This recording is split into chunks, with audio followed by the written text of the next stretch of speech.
বা পালা প্রসঙ্গ হলো রামকৃষ্ণের অন্ন ভিক্ষা। আমরা যেইভাবে গৌর কথা ভক্তি ভরে আস্বাদন করলাম, তেমনি ভাবেই এই বৃন্দাবন লীলাকেও আমরা প্রত্যেকেই হৃদয়ঙ্গম করার চেষ্টা করি। আজকে আমার অনাদির আদি গোবিন্দ তার নবলক্ষ ধেনুর পাল নিয়ে বলাই দাদাকে সঙ্গে করে নিয়ে তারা খেলা করছে। কোথায় খেলা করছে? খেলত নন্দ দোলা আজি, খেলত নন্দ দোলা আজি, খেলাই গৌর হরি দোলা আজি, খেলত নন্দ দোলা। এই যে ভগবান যে আমার খেলছেন, কি বলে খেলছেন বাবা? ধবলি শ্যামলি পিয়ালি বলি, ধবলি শ্যামলি পিয়ালি বলি, ধবলি শ্যামলি পিয়ালি বলি, ধবলি শ্যামলি পিয়ালি বলি, আজি পুকারো তো নন্দ দোলা আজি, খেলত তাই হরি আজি, খেলত নন্দ দোলা। এই যে গোবিন্দ যে আমার খেলছে, কাদের কাদের সঙ্গে খেলছে গো মা? শ্রীদাম সুদাম সাথে খেলিছে গোঠের পথে, শ্রীদাম সুদাম সাথে খেলিছে গোঠের পথে।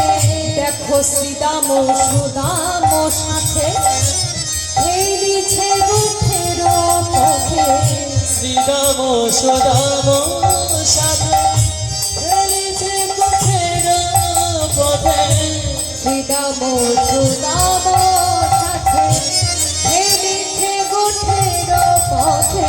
আমার নব ঘন চন্দ্রপুরা আজি, খেলত হরি হরি আজি, খেলত নন্দদোলা। এই যে দেখুন, আজকে সকলে আমার রাম কানাইয়ের সঙ্গে খেলবে বলে কিন্তু একত্রিত হয়েছে। আমার গোবিন্দ, আমার অনাদির আদি গোবিন্দ আজকে প্রত্যেক দিনের মতো গোষ্ঠ গোচারণে এসেছে। তিনি না নবলক্ষ ধেনুর পাল, তার পিতৃধন সেই নবলক্ষ ধেনুর পাল নিয়ে সে এসেছে এই গোষ্ঠ গোচারণকে। এই যে দেখুন বাবু, একদিকে লীলা, অপরদিকে জীবশিক্ষা। প্রভু যে আমার এই সখাদেরকে সঙ্গে নিয়ে, গোবিন্দের আমার প্রধান 12টি সখা, সেই 12টির আবার 12 জন সখা রয়েছে। প্রধান সখা হলো 12 জন, আর উপপ্রধান সখা আরো 12 জন। সকলকে নিয়ে এসেছেন কোথায়? না গোষ্ঠ গোচারণ। আমরাও তো সকলেই ওই জগৎ পিতার কাছ থেকে নবলক্ষ ধেনুর পাল নিয়ে এই সংসার রূপী গোষ্ঠ গোচারণ থেকে এসেছি, তাই না বাবা? যারা আবার এই নবলক্ষ ধেনুর পাল নিয়ে আবার ঘরে ফিরতে পারবে, জগৎ পিতার কাছে যেতে পারবে, তাদের কিন্তু আসা যাওয়াটা সফল হবে। আর যারা ওই পাল ফেরাতে গিয়ে 2-4টে পাল এদিক ওদিক হারিয়ে ফেলবো, তাদের কিন্তু আসা যাওয়াটা বিফল যাবে। তো গোবিন্দ আমার তার নবলক্ষ ধেনুর পাল সঙ্গে তার সখাগণকে সঙ্গে নিয়ে এসেছেন কোথায়? না গোষ্ঠ গোচারণ। আর গোষ্ঠ গোচারণ ক্ষেত্রে আসার পরে, সকলে একত্রিত হওয়ার পরে যে ব্রজ রাখালগণের মনের ইচ্ছা, সেই মনের ইচ্ছা আমরা আস্বাদন করব এই পদাবলীর মাধ্যমে। মনের ইচ্ছা কি? ব্রজ রাখাল যমুনার তীরে আহা তরু তল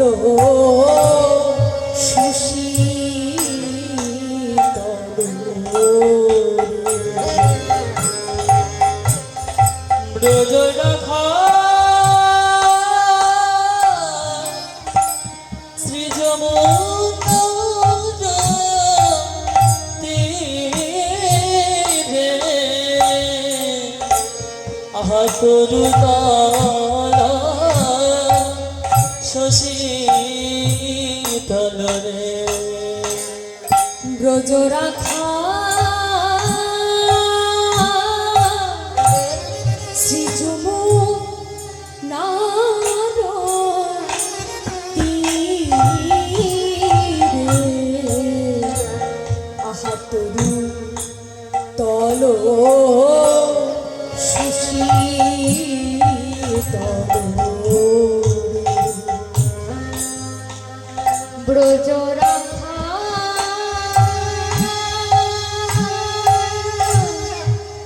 শ্রী যমুনার তীরে তরু তল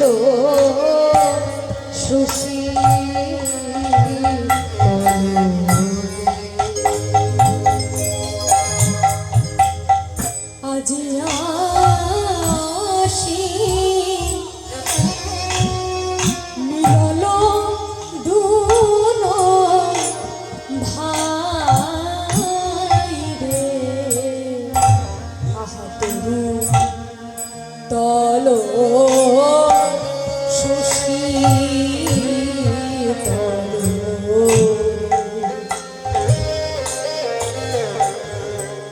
তখন সবে বলে ভালো ভালো আজ কি খেলা খেলিবে বলো সবে বলে ভালো ভালো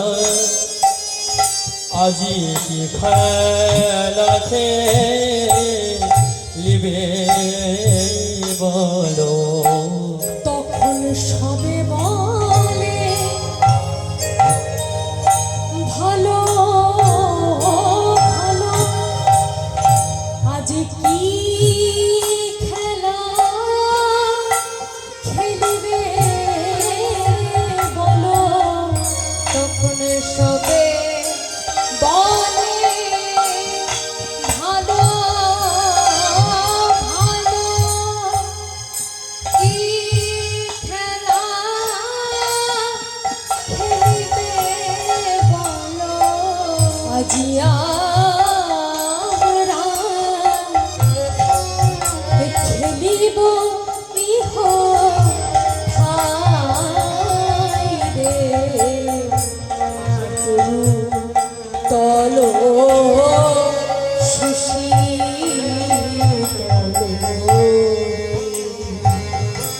কেন এই যে পর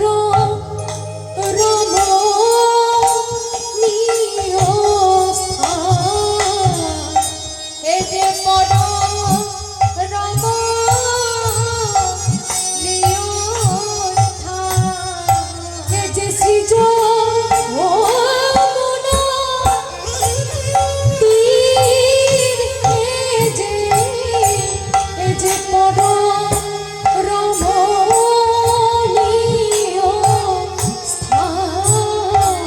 এই যে শ্রী যমুনা তীরে যে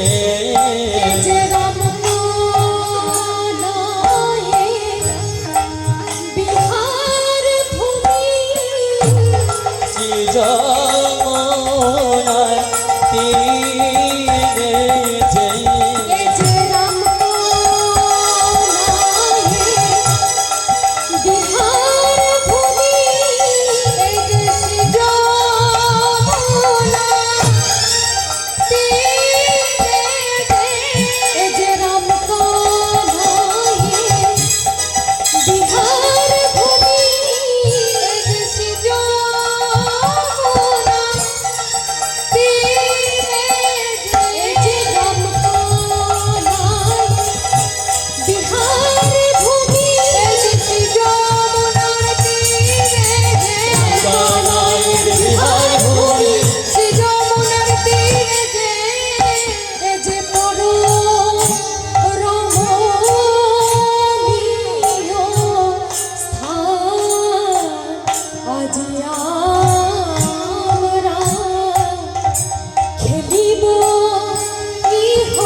পদাবলী।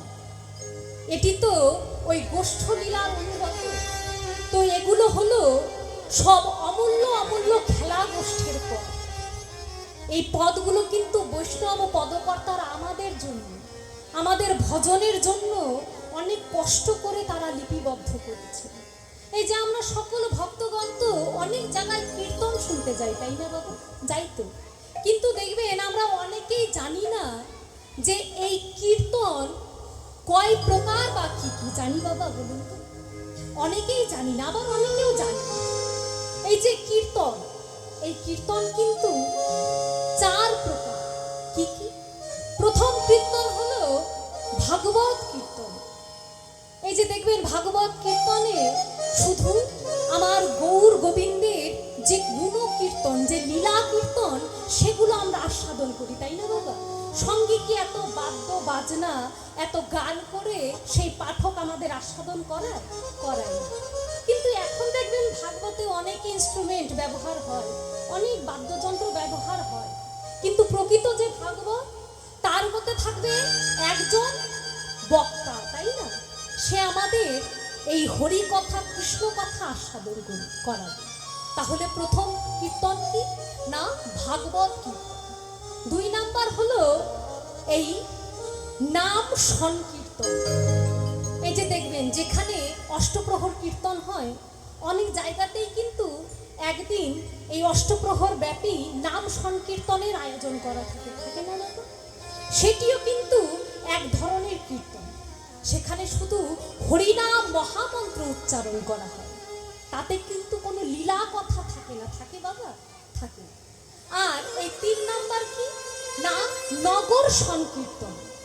দেখবেন এই যে নগরে নগরে ঘুরে অনেক ভক্তই নাম সংকীর্তন গায়, সেটি 3 নম্বর। আর 4 নম্বর কি? 4 নম্বর হলো এই পদাবলী কীর্তন, যেখানে থাকবে বৈষ্ণব মহাজনদের পদাবলী, থাকবে বড় বড় তাল, সঙ্গে যে পদাবলী, সেই পদাবলীর আঁকড়, সেগুলোকে নিয়েই কিন্তু বৈষ্ণব পদাবলী। কিন্তু এই বৈষ্ণব পদাবলী কিন্তু আজকাল হারিয়ে যাচ্ছে। দেখবেন বৈষ্ণব পদাবলী যেগুলো মহাজনের, যেগুলো বড় গান, সেই গানগুলো যদি গায়, সেই পদাবলী কীর্তনগুলো যদি ভক্তদের আস্বাদন করায়, তাদের মনই ভরে না। ভাবে কি যে করছে, কিছুই তো বোঝা যাচ্ছে না। আস্তে আস্তে দেখবেন আসর ঘুমিয়ে যায়। আর তা বাদে যদি বাইরের প্রসঙ্গগত আলোচনা আমরা একটু টানি, দেখবেন ভক্তদের বেশি মনোরঞ্জন। তো যে পদটি গাইলাম খেলা গোষ্ঠীর বাবা, একটি অমূল্য পদ। এগুলো বৈষ্ণব পদাবলীতেই প্রযোজ্য, গাইতে হয়, না হলে কিন্তু এই বৈষ্ণব মহাজনদেরকে অপমান করা। তো এই যে আজকে আমার অনাদির আদি গোবিন্দকে পেয়ে সকল রাখালগণ তারা বড়ই আনন্দিত। আর আনন্দিত হয়ে তারা সকলে হাতে তালি দিয়ে কি বলছে? আমরা রাম কানাইয়ের সনে খেলবো রে, আমরা রাম কানাইয়ের সনে খেলবো রে, খেলা খেলবো রে, খেলা খেলবো রে, খেলা খেলবো রে, খেলা খেলবো রে, আমরা দুর্বলে যাব না, খেলা খেলবো রে, আমরা দুর্বলে যাব না, আমাদের মা মানা করেছে, আমরা দুর্বলে যাব না, আমাদের মা মানা করেছে, আমরা দুর্বলে যাব না, আমাদের মা মানা করেছে, খেলা খেলবো রে, খেলা খেলবো রে, আমরা রাম কানাইয়ের সনে খেলবো রে। এই যে দেখুন বাবা, যেই তালটি আপনাদেরকে আস্বাদন করালাম, সেই তালটির নাম হলো ছোট আর। বড় আর হলো 20 মাত্রা, মধ্যম আর হলো 10 মাত্রা, আর যে ছোট আরটি গাইলাম সেটি হলো 5 মাত্রা। এই যে আমাদের বাজি, এই বাজনা জানে বলেই কিন্তু এইভাবে করে আপনাদের সম্মুখে পরিবেশন করতে পারে। আর যদি বাজিয়া না জানতো, কেমন করে গাইতে হতো জানেন? আমরা রাম কানাইয়ের ছনে খেলবো রে আমরা রামকানাইয়ের ছনে খেলবো রে আমরা রামকানাইয়ের সঙ্গে খেলবো রে খেলা খেলবো রে খেলা খেলবো রে খেলা খেলবো রে খেলা খেলবো রে খেলা খেলবো রে খেলা খেলবো রে খেলা খেলবো রে আমরা দুর্বনে যাব না খেলবো রে আমরা দুর্বনে যাব না খেলবো রে আমরা দুর্বনে যাব না খেলবো রে আমরা দুর্বনে যাব না মা মানা করেছে দুর্বনে যাব না মা মানা করেছে দুর্বনে যাব না করেছে খেলবো রে খেলা খেলবো রে এই যে দেখুন এইভাবে করে আমাদের গানটি গাইতে হবে এই যে আজকে সকল সখাগণ যে একত্রিত হয়েছে সকলে বলছে এই যে কানাই শোন এই যে প্রত্যেকদিন তুই যে এই রাখাল ছেলে খেলিস আজকে এগুলো আমরা খেলবো না আজকে কি খেলা খেলবো বলতো কি রে শ্রীরাম কি খেলা হবে ফোন নিয়ে আসছিস তো ফ্রি ফায়ার খেলবো এই যে দেখুন মায়েরা দেখুন তো, কেমন দুষ্টুমি করে বলছে নাকি ফ্রি ফায়ার খেলবে হ্যাঁ ফ্রি ফায়ার ওগুলো হবে না ফ্রি ফায়ার খেলবে এই যে কি গো এ বাবা খেলতে শুরু করে দিয়েছে নাকি রে বাবা কি করছো ফোন দিয়ে দেখ কি খেলা হবে কি খেলা হবে এই তুই বল কি খেলা হবে ও বাবা কেউই বলতে পারছে না এ মনে ফ্রি ফায়ার বের করছিল বুঝতে পারছেন কেবল পাসওয়ার্ডটা টিপছে ওই গাছেটা লাভ দেওয়া খেলবে এই তুই বল কি খেলা হবে রে বল বল কি হবে বল বলতেই হবে বলতে পারবি না দেখেছেন কেউ বলতে পারছে না সঙ্গে সঙ্গে শ্রীরাম এসে বলছে ভাই কানাই শোন আজকে খেলা হবে কাঁধে করা আর কাঁধে চড়া ও ভাই কানাই এবার বড় আনন্দিত আচ্ছা শ্রীরাম বল দেখি ভাই আজকে কে কাঁধে করবে আর কে কাঁধে চড়বে শোন ভাই কানাই আমি 26টা বড় পাতা নিয়ে আসবো বুঝেছিস সেই 26টি পাতা এনে একটি পাতাতে আমি ফুটো করে দেব সেই ফুটো পাতাটা যার ভাগ্যে পড়বে সে আজকে সকলকে কাঁধে করবে কেমন এই যে দেখুন এই 26টি পাতা কেন আনবে না 24 জন সখা সঙ্গে অনাদি আদি গোবিন্দ আর পাশে কে রয়েছে বলুন তো দাদা বলরাম তাই 26 জন টোটাল তাই তো তো এই 26 জনের যে পাতা সেই পাতা কে আনতে যাবে শ্রীরাম এই শ্রীরাম যা ভাই গিয়ে শিগগিরই পাতা নিয়ে শ্রীরাম ভাই কানাইয়ের কথা অনুযায়ী বড় বড় 26টা পাতা নিয়ে এসে একটি পাতায় কিন্তু ফুটো করে দিয়েছিল দেওয়ার পরে সে সকলকে পাতা বিতরণ করছে এই নে নে নে নে নে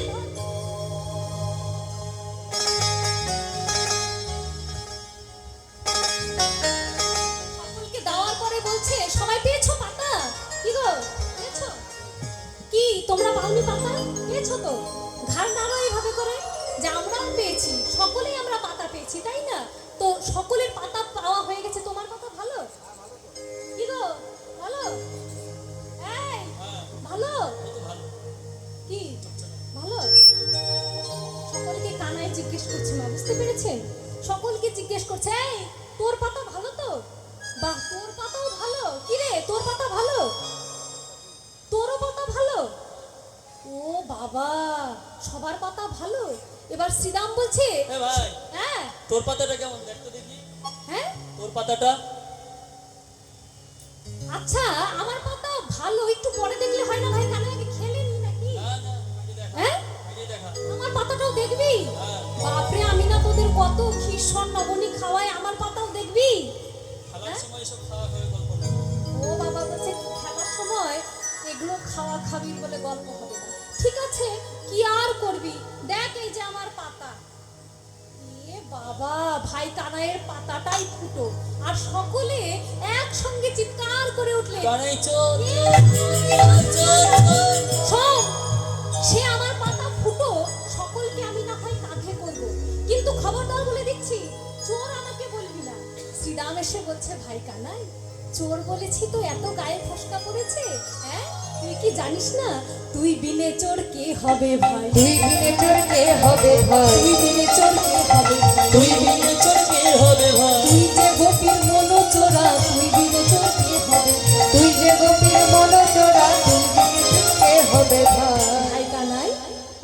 গায়ে লেগেছে ভাই? তুই বিনে চোর কে হবে বল দেখি? তুই যে ব্রজ রমণীদের বসন চোরা, তুই হলি ব্রজের প্রসিদ্ধ নবনী চোর। তাহলে তুই বিনে কি আর কেউ চোর হতে পারে? তোর এই প্রসিদ্ধ চুরির কথা এই জাগতিক জগতে সকল ভক্তগণই জানে। আমরা সকলেই তো জানি বাবা, তাই না? তিনি হলেন ওই শ্যামল কান্তি চৌর। মেঘের শ্যামল বর্ণকে চুরি করে নিজের অঙ্গে মেখেছে বলে এই জাগতিক জগতের কিন্তু অনেক ভক্তই তাকে শ্যাম সুন্দর বলে ডাকে, তাই না? আমার এই গোবিন্দ সকল ভক্তের হৃদয় ঘরে গিয়ে চুরি করে। এই জাগতিক জগতের কোনো ভক্ত যদি তার মন তুলসী ভক্তি চন্দন সঙ্গে দু ফোঁটা নয়ন বাড়ি মিশ্রিত করে তার শ্রী চরণে একবার অর্পণ করে, আমার গোবিন্দ কি আর দূরে থাকতে পারে না? সে ছুটে আসে ভক্তের মনোঘর, শুধু ভক্তের মনোঘরে আসে না, এসে তার জন্ম জন্মার্জিত রাশি রাশি পাপ তাপ চুরি করে তার কি অবস্থা করে মা জানে? রাশি রাশি পাপ তাপ চুরি করে তাকে কিন্তু আর এই মায়ার ঘরে রাখে, এই মায়ার ঘরের বাহির তাকে করে দেয়।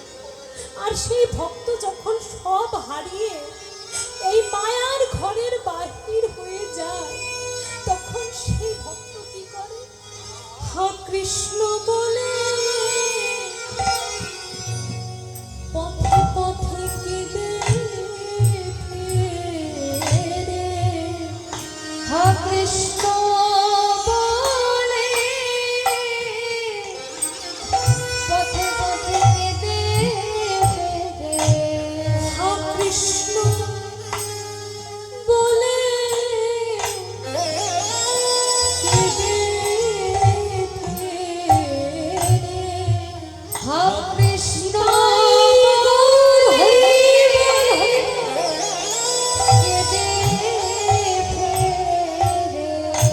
তাকে রাখে না,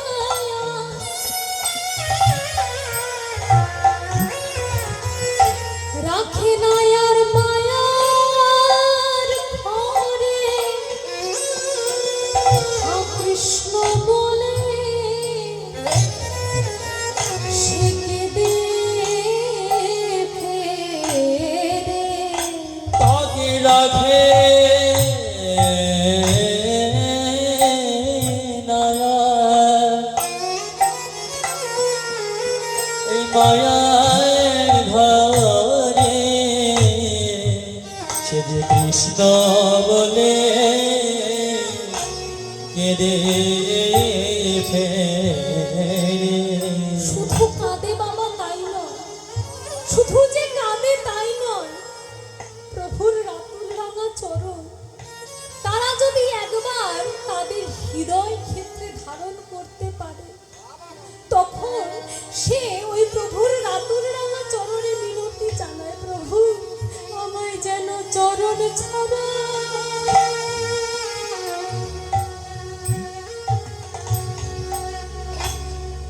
করো না।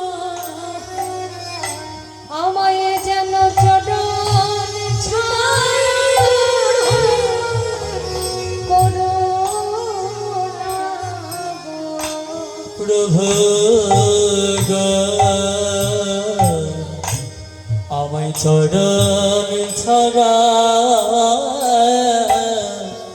করো না গো। আমি যে বহু জন্মে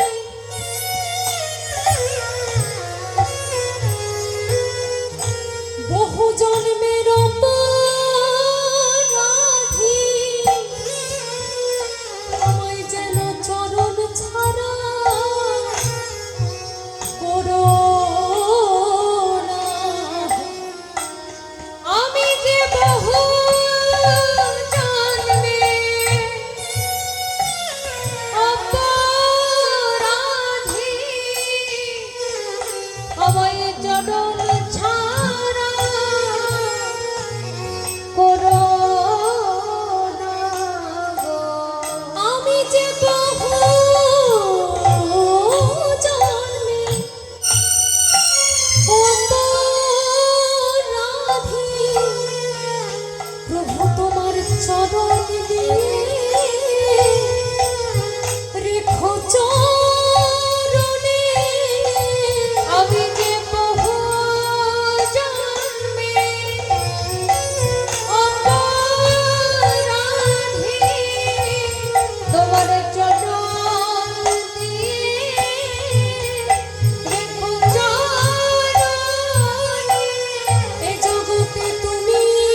জগতে কেউ না জানলে জানো তুমি, তুমি বিনে আর কেহ নাই, কেউ না জানলে জানো তুমি। তুমি না পতিত পাবন দয়াল হরি, আমার মতো জগতে নাই পাতকি। তুমি পতিত পাবন হরি, আমার মতন চাপকে তুমি পতিত পাবন গৌর হরি। তোমার চরণ ছাড়া করোনা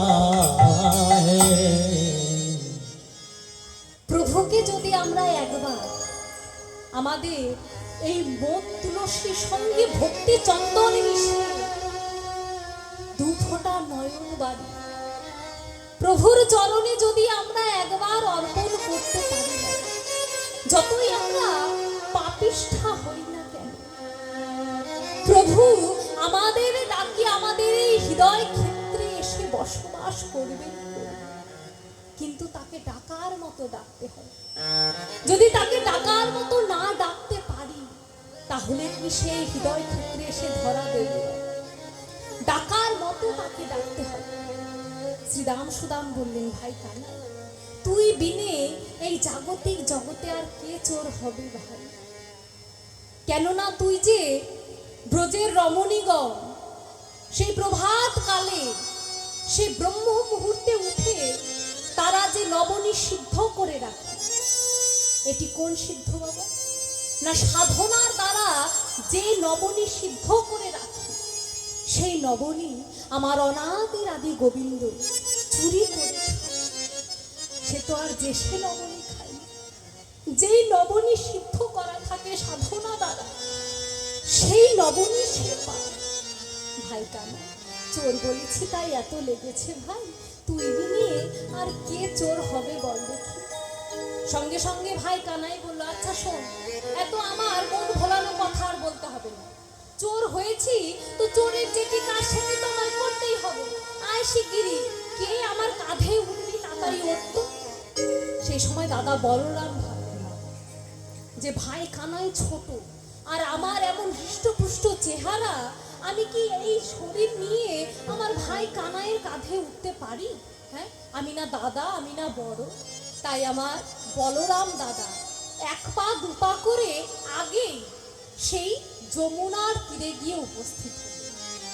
সেই সময় ভাবলেন যে ভাই কানাইয়ের তো আসতে দেরি হবে, এতগুলো সখা সকলকে একে একে রেখে তারপরে আরেকজনকে আনতে অনেক দেরি হবে। যেহেতু ভাই কানাই নেই, তাহলে আমি এক কাজ করি। কি কাজ? না সেই কাজ হলো মধুপান করা। আমার এই বলরাম দাদার কিন্তু খুব মধুপান করার নেশা ছিল, তাই না বাবা? আমরা কিন্তু সকলেই জানি। আর দেখবেন, মধু যদি বেশি আমরা খেয়ে নিই, বেশি যদি পান করা হয়ে যায়, তাহলে একটি মাদকতা আসে। মাদকতা মানে একটি নেশার মতো হয়, হয় না বাবা? হয়তো। আর যেই ভাই কানাই নেই, সেই দাদা বলরাম আমার মনের ইচ্ছে মতো ঢক ঢক করে একদম মধু পান করেছে। করার পরে তার কিন্তু মাদকতা চলে এসেছে। মাদকতা আসার পর সেই শ্রী যমুনার জলের তীরে গিয়ে নিজের ছায়া দেখে সে বলছে, এই যে এটি আমার কোন বলরাম গো? ব্রজে কি আমি ছাড়া আর দ্বিতীয় কোনো বলরাম আছে? এই বলে সে তার নাঙল দ্বারা সেই শ্রী যমুনার জলকে আঘাত করছে। আর মা যোগমায়া আমার ভাবলেন যে বলরাম যখন এতই খেপে গেছে, এতই রেগে গেছে, আমি একটু মজা দেখব, তার রাগটি আরো দ্বিগুণ করে দেব। তাই কি করলেন মা যোগমায়া? সেই যমুনার জলের যে তরঙ্গ অর্থাৎ ঢেউ, সেই ঢেউকে আরো দ্বিগুণ করে তুললেন। এতক্ষণ একটি বলরাম দেখা যাচ্ছিল, যে তরঙ্গ বাড়িয়ে দিয়েছে বাবা, এখন অনেকগুলো বলরামকে একসঙ্গে দেখতে পাচ্ছে। যখন অনেকগুলো বলরামকে দেখেছে, তখন দাদা বলরাম সেই জলের মধ্যেই সে খুশি মারতে লেগেছে যে যে ব্রজে আমি ছাড়া আর কে বলরাম আছে। সেই সময় যোগমায় আমার ভাবল, দাদা বলরাম তো আমার অনাদির আদি গোবিন্দের দাদা, সে এত কষ্ট পাচ্ছে, জানলে আমার গোবিন্দ রাগ করবে, থাক তাকে আর এত কষ্ট দেবে। তাই আকাশে সে ঘন মেঘে ছেয়ে দিল। আর যখনই আকাশে ঘন মেঘে ছেয়ে গেল, এতক্ষণ নিজের অঙ্গের ছায়াটা যে দেখছিল মা, কি দেখছিল? ফর্সা, তাই না? বলরাম দাদা তো ফর্সা, তার নিজের ছায়া যখন দেখছিল ফর্সাই দেখাচ্ছিল। আর যেই আকাশে ঘন মেঘে ছেয়ে গেছে, তখন নিজের ছায়াটা কেমন দেখতে পাচ্ছে গো? কালো, তাই না?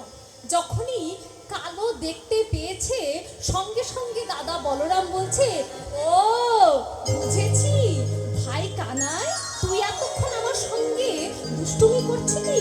ভাই কানাই, কেন এত রঙ্গ করি, কেন এত রঙ্গ করি, ওরে আমার ভাই রে কানাই, কেন এত রঙ্গ করি, ওরে আমার ভাই রে কানাই, আমি যে তোর দাদা বলাই, আমার ভাই রে কানাই, আমি যে তোর দাদা বলাই, কেন এত রঙ্গ করি। এইভাবে করে বলরাম দাদা যখনই খেলা করছে মা, খেলতে খেলতেই আমার অনাদির আদি গোবিন্দ সকল রাখালগণকে নিয়ে সেই বংশী বটের তলায় এসে উপস্থিত হওয়ার পরে, এই যে দেখুন, এই প্রখর রবির তাপ, সময়টা কি বাবা? মধ্যাহ্নকাল। আর দেখবেন এই মধ্যাহ্নকালে জীবের পিপাসা একটু বেশি থাকে, তাই না বাবা? কেননা এই জাগতিক জগতে যেমন তিনটি কাল, প্রভাত কাল মানে শিশুকাল, মধ্যাহ্ন কাল মানে যৌবনকাল, আর ওই সন্ধ্যাকাল মানে ভবপারে যাওয়ার কাল, তাই না? তো এই মধ্যাহ্ন কালে সঠিক সময় হলো বাবা কৃষ্ণ ভজন। কেন? কেননা এই মধ্যাহ্ন কালে আমাদের প্রত্যেকটি ইন্দ্রিয় সতেজ হয়ে থাকে, প্রত্যেকটি ইন্দ্রিয় সচেতন হয়ে থাকে। কেন না? গোবিন্দ সেবায় লাগবে। যখন আমরা তাকে সঠিক সময়ে সেবায় লাগাই, যখন আমাদের জীবনে সেই অন্তিম সময় নেমে আসে, যখন আমরা ভাবি এখন একটু গুরু গৃহে যাব, তখনই দেখবেন পা জপ দিয়ে দেবে যে এই যে শোনো, তোমায় অনেক শক্তি দিয়েছি যে একটু হরিবাসর প্রাঙ্গণে যাও, একটু গুরু গৃহে যাও, কোনোদিনও কি গেছো?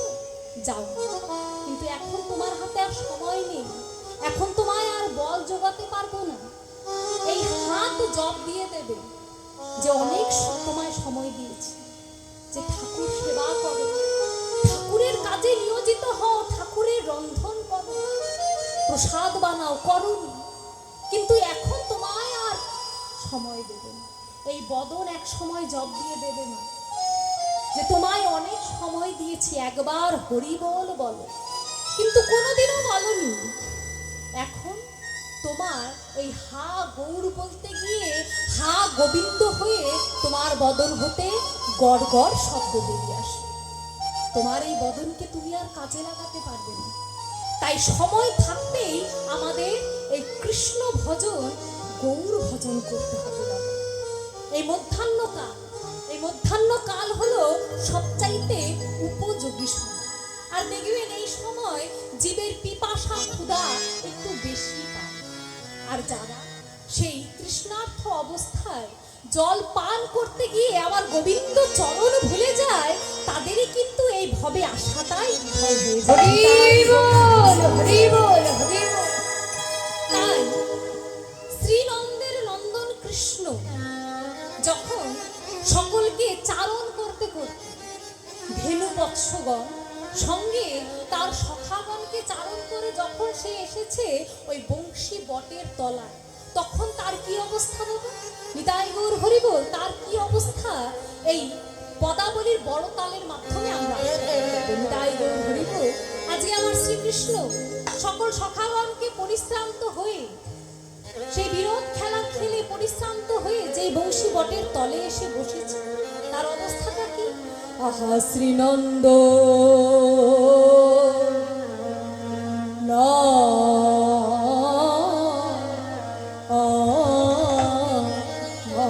নন্দন আহা শ্রীনন্দ নন্দন ও ও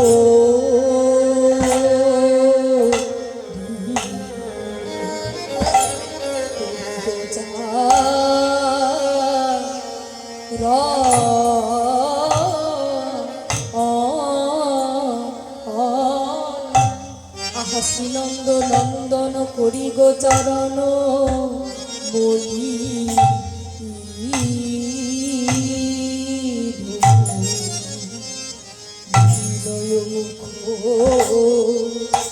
শশী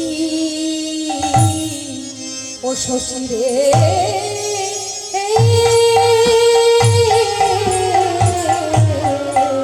আরে কিবা শ্রীনন্দ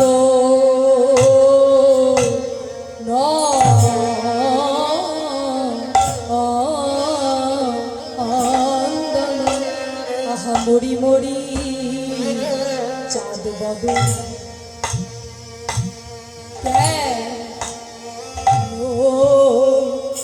মলি হলো চাঁদ বদন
শ্রীনন্দ নন্দন করি গোচরণ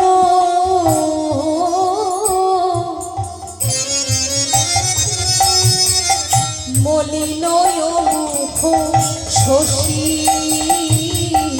আরে শ্রীনন্দ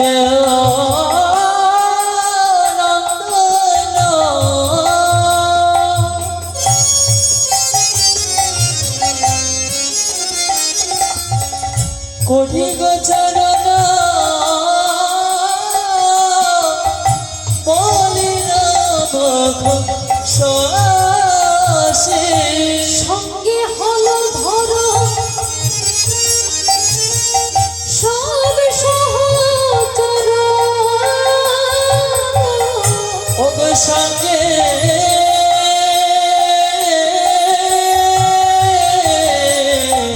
ভালো ধরো তাই গৌর হরিবল হরিবল ওগো সব সহচর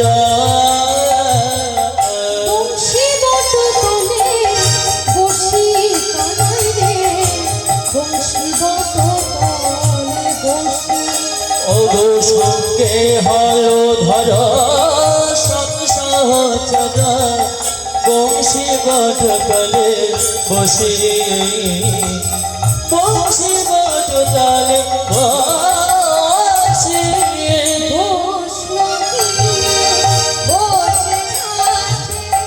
বসলো গিয়ে বসে আছে বসলো গিয়ে বংশী বটের তলায় বসলো গিয়ে বংশী বটের তলায় বসলো গিয়ে ওগো গোঠো খেলা পরিশ্রান্ত হয়ে বংশী বটের তলায় বসলো গিয়ে গোঠ খেলা শান্ত হয়ে বলি আমার শ্রীগোবিন্দ হরি হরি আমার রাম শ্রী গোবিন্দ ক্লান্ত হয়ে বংশী বটের তলায় বসল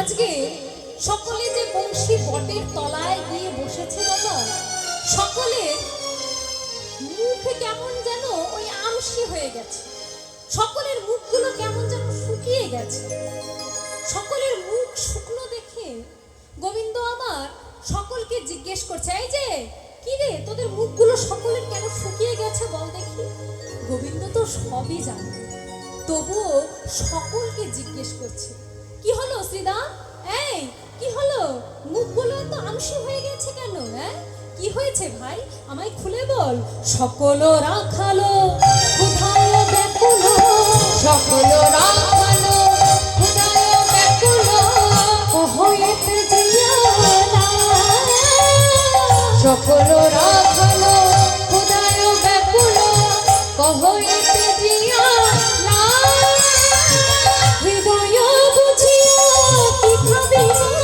দয়া ছয় রাখালো হৃদয় বুঝিয়া কি খাবে বলিয়া ছয় রাখালো সকলের হৃদয় বুঝে সকলকে জিজ্ঞেস করছে অনাদির আদি গোবিন্দ সকলকে জিজ্ঞেস করছে এই শ্রীদাম শ্রীদাম কি হলো ভাই মুখ এমন শুকিয়ে গেছে কেন খিদে পেয়েছে হ্যাঁ খিদে পেয়েছে কি খাবি বল ভাই আচ্ছা খাবো বল না কি খাবি আচ্ছা কথা দিলাম নে বল কি খাবি হ্যাঁ ভালো করে পরিষ্কার করে বল আমি বুঝতে পারিনি থাকের উপর থাক তার উপরে থাক। থাকের উপরে থাক তার উপরে থাক তার উপরে থাক আর তার উপরে থাক। আচ্ছা আপনারা বুঝতে পেরেছেন মা কি খেতে চাইলো আমি কিন্তু বুঝিনি আমার ইট টিট খেতে চাইছে নাকি এই যে দেখবেন ইট একটু মশলা দিয়ে আরেকটা ইট চাপিয়ে দিল তো ইট টিট খাবি নাকি রে ভাই হ্যাঁ কি খেতে চাইছিস না ভাই না তাহলে ভালো কি করে বস তুই। আমি ভালো করে বুঝতে পারছি না কি মায়ের আপনারা বুঝেছেন কি খেতে চাইছে বাবারা আপনারা বুঝেছেন কি খেতে চাইলো গো থাকের ওপর থাক তার ওপর থাক এই যে বুঝিনি ভাই পরিষ্কার করে বলো না ছাড়া খেতেই পাবে না আমি বুঝিনি বলো কি খাবে গো হ্যাঁ আরে এই তো কি গাছে ধরে না লম্বা লম্বা পাতা ও এতক্ষণে বুঝেছি কি খেতে চাইছো না বলুন দেখি খেতে চাইছো কলা বুঝতে পেরেছেন কলা খাবে তাই বলছে থাকের উপর থাক তার উপরে থাক আচ্ছা ঠিক আছে ভাই তোরটাও শুনলাম সবারটা শুনে নি তারপরে দিচ্ছি এনে ঠিক আছে এই তুই কি খাবি রে হ্যাঁ? ও আঙ্গুল খাবে আঙ্গুল আঙ্গুর খাবি আচ্ছা ভাই ঠিক আছে তুই আঙ্গুর খাস তাহলে এই যে কি খাবে গো ও বাবা কি বলছে শুনেছেন? ওর কাছে তো মাইক্রোফোন নেই, আপনারা ভালো করে শুনতে পাননি। আমি বললাম কি খাবি ভাই? বলছে বাইরেটা শক্ত, ভেতরটা নরম। তাহলে কি খেতে চাই? বাবা নারকেল খাবে, নারকেল। আচ্ছা ঠিক আছে, তোমার ব্যবস্থাও করব। তুমি কি খাবে গো? হ্যাঁ, ও বুঝেছি, মানে মাসি শাশুড়ির বাড়ির এখানে কীর্তন গাইতে এসেছে তো অনেক শালাবাবু রয়েছে, গিটের উপরে গিট, তার উপরে গিট, তার মানে বাঁশ চাইছে মনে হয়। কি রে ভাই, কি খেতে চায়, বাঁশ নাকি? হ্যাঁ? ও আমার ভাইরা ভালো করছে, আমি বাঁশ দেবো না, চিন্তা নাই। ও কি খাবে কি? গিটের উপর গিট, তার উপর গিট তো কি হয়? ওই যে ওই একটু আগে দেখতে পেলাম ছোট মামাদের বাড়ির ওখানে বাঁশের ঝাড়, তো কি খাবে? বাঁশ তো খাওয়া যায় না, আমি জানি না, তুমি বলছো কেন? কি মা, এটা আপনারা বুঝতে পেরেছেন কি খেতে? এই যে এই বাবা, বাবা বাবা খেতে চেয়েছো? বাহ, এত হেয়ালিপনা করে কথা বললে কি আর বোঝা যায়? ও আখ খাবে তাই তো? সকলে সকলের মনের কথা বলছে বাবা, বুঝছেন? আর এইদিকে কিন্তু বটু ওই দূরে গিয়ে চুপটি করে রয়েছে। তখন বটুকে ডাকলেন আমার অনাদির আদিশ্রী গোবিন্দ। এই বটু, আরে শোন, আচ্ছা তুই ওই এক কোণে গিয়ে কেন দাঁড়িয়ে আছিস? তোর খিদে পাইনি? ভাই কানাই, খিদে পেয়েছে বলেই তো দাঁড়িয়ে রয়েছি কোণে গিয়ে। তো কি খাবি বল? যা চাইবো তাই দিবি তো? আচ্ছা বল না। না না, জানি আমি যা চাইবো তুই দিতে পারবি না। তখন গোবিন্দ আমার বললেন, এই দেখ, তোর সামনে এই যে কথা দিলাম, আজকে তুই যেটা খেতে চাইবি আজকে সকলকে আমি সেটাই খাওয়াবো, ঠিক আছে? কি রে শ্রীরাম, তোরা রাজি তো? হ্যাঁ রাজি? এই দেখ সকলে রাজি। এবার তুই বল ভাই কি খাবি বল, আর লজ্জা করিস না, আমাকে বলবি না, বল তো তোর কি মনের কথা। আমায় যদি না বলিস তাহলে আমি আর কেমন তোর পরম সখা হলাম বল, আমায় খুলে বল। সেই সময় আমার বটু বলছে, দিবি তো? আচ্ছা দেবো বললাম তো। তখন বটু বলছে, বটু কহে ভাই অন্ন খেতে চাই, বটু কহে ভাই অন্ন খেতে চাই, বটু কহে ভাই অন্ন খেতে চাই, বটু কহে ভাই অন্ন খেতে চাই, যদি খাইতে পারো। কহে ভাই অন্ন খেতে চাই, যদি খাওয়াইতে পারো।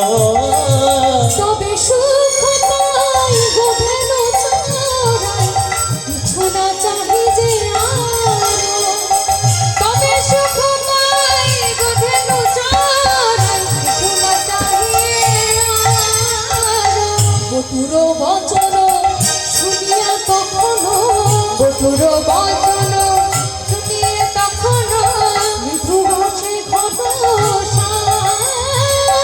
বটুর বচন শুনিয়ে তখনো হাসি নাম ঘন এ উদ্ধব দাসে চিরদিনের পুরাও মনের উদ্ধব দাসে চিরদিন আসে, কুড়ালো মনের সেই বটুর কথা শুনে গোবিন্দ আমার মনে মনে হাসছে। কেন হাসছে না, প্রথমেই বলেছি বাবা, একদিকে লীলা, অপরদিকে জীব শিক্ষা। অনাদির আদি গোবিন্দ আমার মনে মনে ভাবলেন, বটু এই যে তুমি যে আজকে অন্ন খেতে চেয়েছো, আজকে তোমার এই অন্ন খাওয়ার যে ইচ্ছা, যে স্পৃহা, তার মাধ্যমে আমি এই জাগতিক জগতের জীবকে অন্য শিক্ষা দেব। অন্য শিক্ষা, অন্য কি শিক্ষা? আজকে এই অন্ন ভিক্ষা লীলার দ্বারা গোবিন্দ আমাদের প্রত্যেকটি জাগতিক জগতের জীবকে শিক্ষা দিলেন যে শোনো, এই যে অন্ন ভিক্ষা লীলাটি কেন হয়েছিল বাবা জানেন? কেননা এই দর্প চূর্ণ করবার জন্য, তাই না? এই যে মুনিগণ, তাদের যে অহংকার, যে দাম্ভিকতা, যে আমরা অনেক শাস্ত্র পাঠ করেছি, অধ্যয়ন করেছি, এই জ্ঞান শাস্ত্রর দ্বারাই আমরা গোবিন্দের শ্রীচরণ লাভ করি। কিন্তু গোবিন্দ আমার এই অন্ন ভিক্ষা লীলা লীলার দ্বারা প্রত্যেকটি জাগতিক জগতের জীবকে শিক্ষা দিলেন যে হে জীব, ওই শাস্ত্র অধ্যয়ন করে, ওই শাস্ত্র কণ্ঠস্থ করে কখনো কেউ আমায় পেতে পারে না। আমায় পেতে গেলে চাই ভক্তি, কেননা ভক্তি ছাড়া কিন্তু কখনো গোবিন্দ পাওয়া যায় না। ভক্তি হলো আসল। আমরা তো সকলেই সেই ভাগবতীয় ঘটনা সকলেই জানি, তাই না? সেই পণ্ডিত অর্জুন মিশ্র, শ্রী গীতায় যে লেখা ছিল দদামহম আর বহামহম, তার যে কলম দ্বারা সে ওই গীতা যে শ্লোককে কেটে দিয়েছিল বাবা, সেই ঘটনা তো আমরা সকলেই জানি।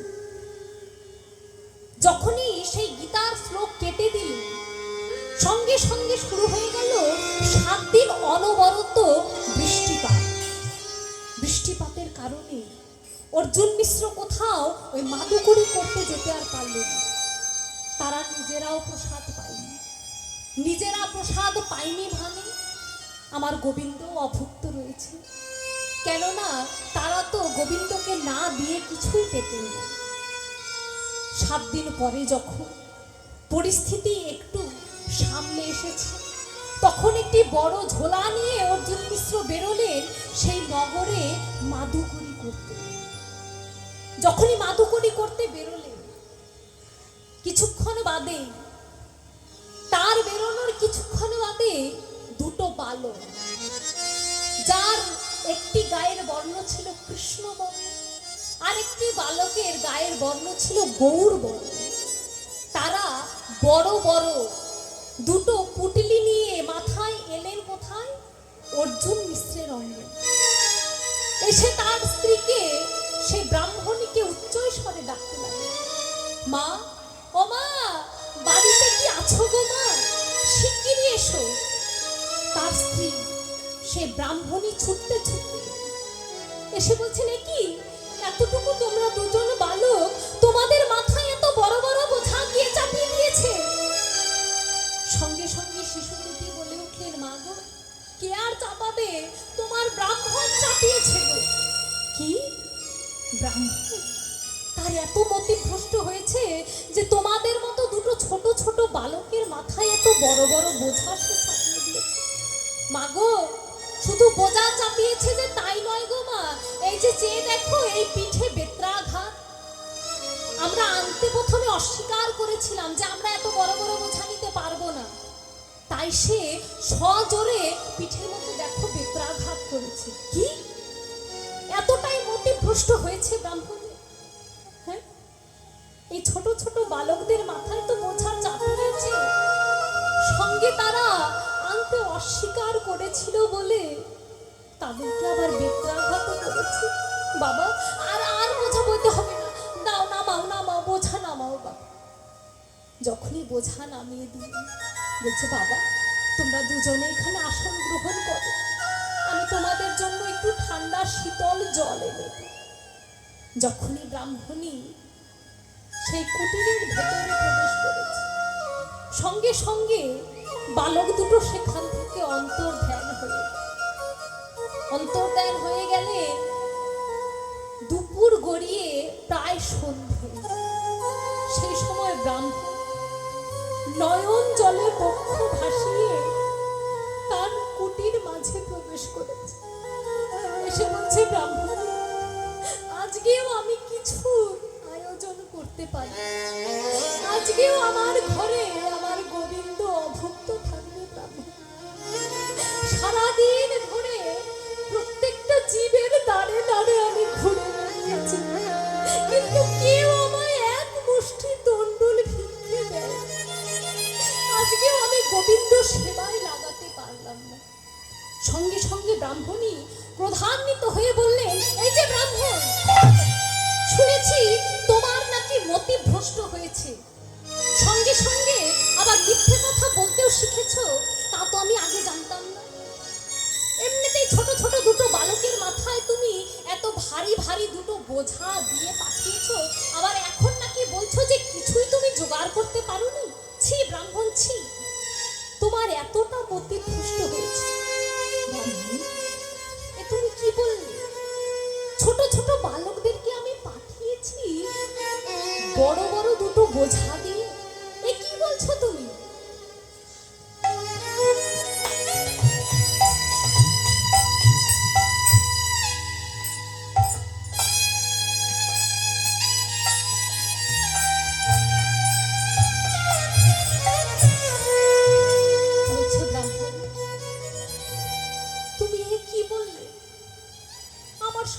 কোনো বালকের দেখা হয়নি। আমি কোথায় থেকে তাদের মাথায় বোঝা চাপিয়ে দেব? কিন্তু বাবা ভক্ত তো কুটিরে প্রবেশ করা মাত্রই অর্জুন মিশ্র বুঝতে পেরেছে যে আজকে যতই আমি সেবা দিতে না পারি, আমার কুটিরে আজকে প্রভু এসছে। হরি বল, হরি বল, হরি বল।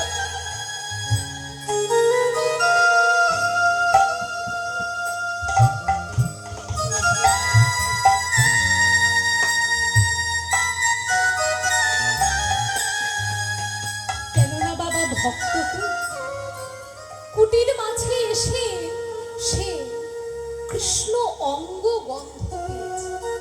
আসা মাত্রই ব্রাহ্মণীর দুটো কর চেপে ধরেছে। ব্রাহ্মণী, তুমি কৃপা করে বলো, এই যে দুটো যে বালক এসেছিল তারা কেমন দেখতে?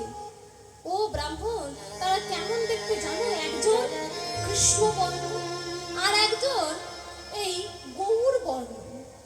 দেখতে অনেকটা রাখাল ছেলেদের মতো, মাথায় দুটো বড় বড় বোঝা।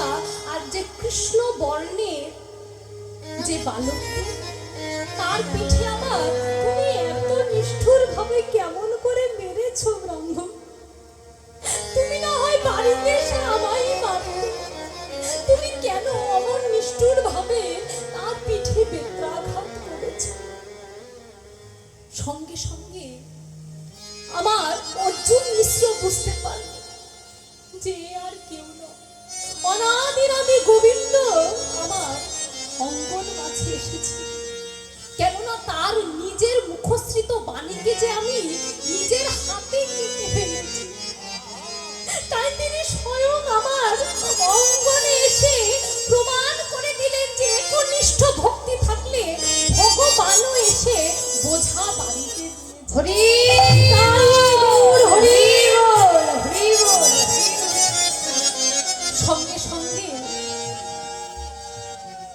সেই ব্রাহ্মণ তার স্ত্রীর করকমল দুটি চেপে বলল, ব্রাহ্মণ, আমি সারা জীবন কত শাস্ত্র অধ্যয়ন করেছি, সকল চৈতন্য চন্দ্রামৃতের যে শ্লোক আমার কণ্ঠস্থ, চৈতন্য চরিতামৃতের সমস্ত শ্লোক আমার কণ্ঠস্থ, গীতার সমস্ত শ্লোক আমার কণ্ঠস্থ। আমি নিজে হাতে ঠাকুর সেবা করেছি, কিন্তু আমি এখন পর্যন্ত তার দর্শন পেলাম না। তুমি বাড়িতে থেকে রন্ধন করে এমন কি করলে যে রামকৃষ্ণ দুজন এসে তোমায় দেখা দিল? ব্রাহ্মণী, আমি যতই শাস্ত্র অধ্যয়ন করি না কেন, আমার মনে কোনোদিনও ভক্তি ছিল না। আর ভক্তি ছাড়া যে ভগবানকে পাওয়া যায় না, আজ তিনি তা প্রমাণ করে দিয়েছে। তাই বলি ব্রাহ্মণী, সাধু সঙ্গে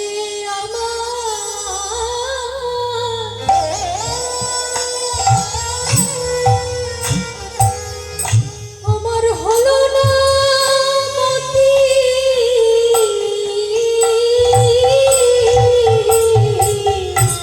সাধু সঙ্গে তাই গৌর হরি নাম।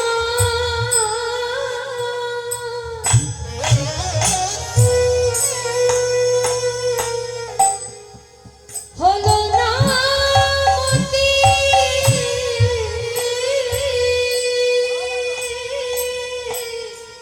সাধু সঙ্গে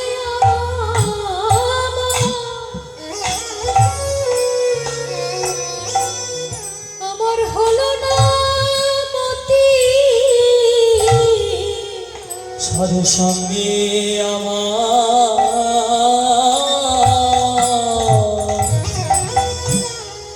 হলো না মতি।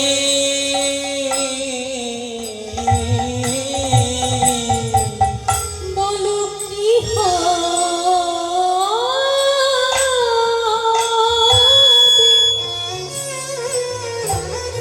আমার গতি?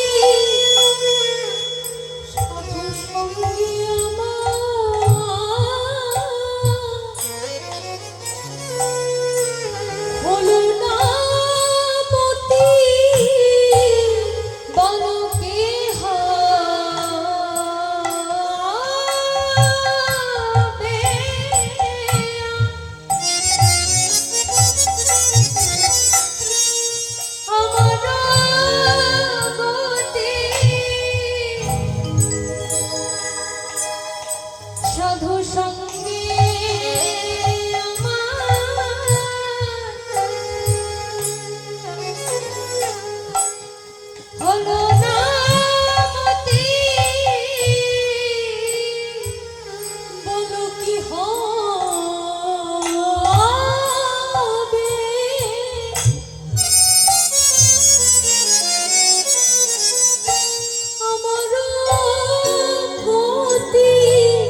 বলো কি হবে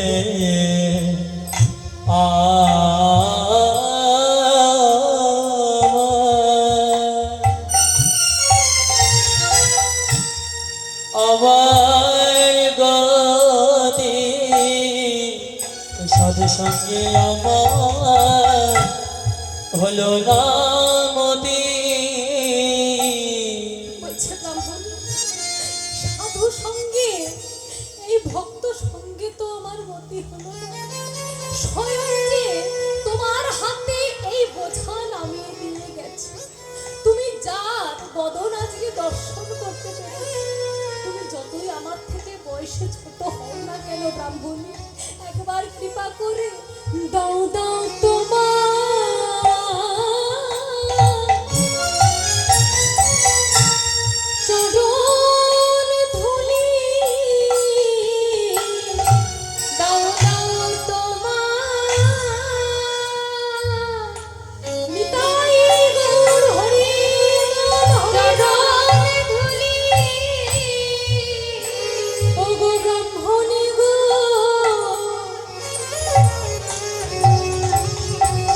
একবার দাও দাও তোমার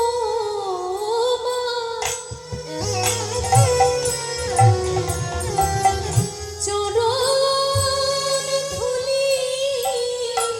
ওগো ব্রাহ্মণী গো, একবার দাও দাও তোমার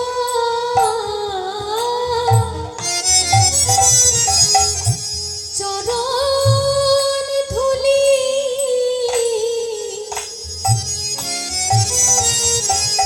ধুলি মেখে জন আমি ধন্য করি, দাও দাও তোমার চরণ ধুলি, ধুলি মেখে ধরি ধন্য করি, দাও দাও তোমার চরণ ধুলি। ধুলি মেখে জীবন ধন্য করি দাদা।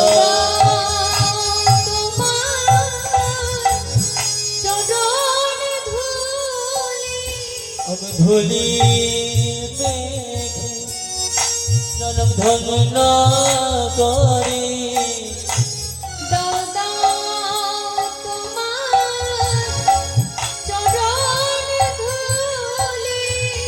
ধুলি মেখে আমি ধন্য করি,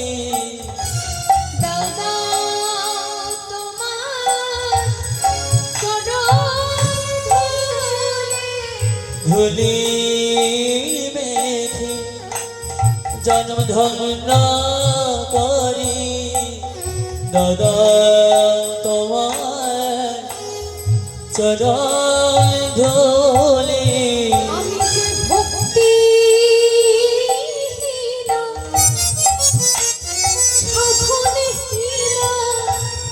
একবার দাও দাও তোমার চরণ ধুলি, ভক্তিহীনা সাধনহীনা দাদা তোমার চরণ ধুলি। আমি যে ভক্তি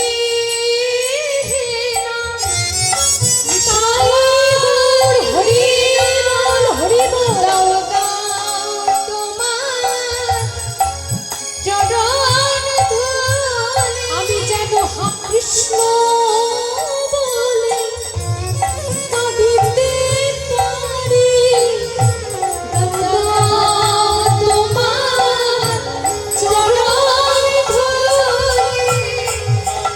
কৃষ্ণ বলে কাঁদিতে পারি, দাও দাও তোমার চরণ ধুলি, কৃষ্ণ হরি বল, দাও দাও তোমার চরণ ধুলি, কৃষ্ণ বলে কাঁদিতে পারি,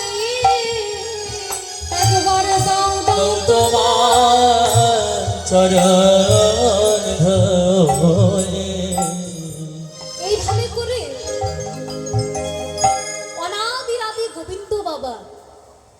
জাগতিক জগতের বুকে অনেক প্রমাণ দিয়ে গেছে যে ওই দাম্ভিকতা বা পাণ্ডিত্য থাকলেই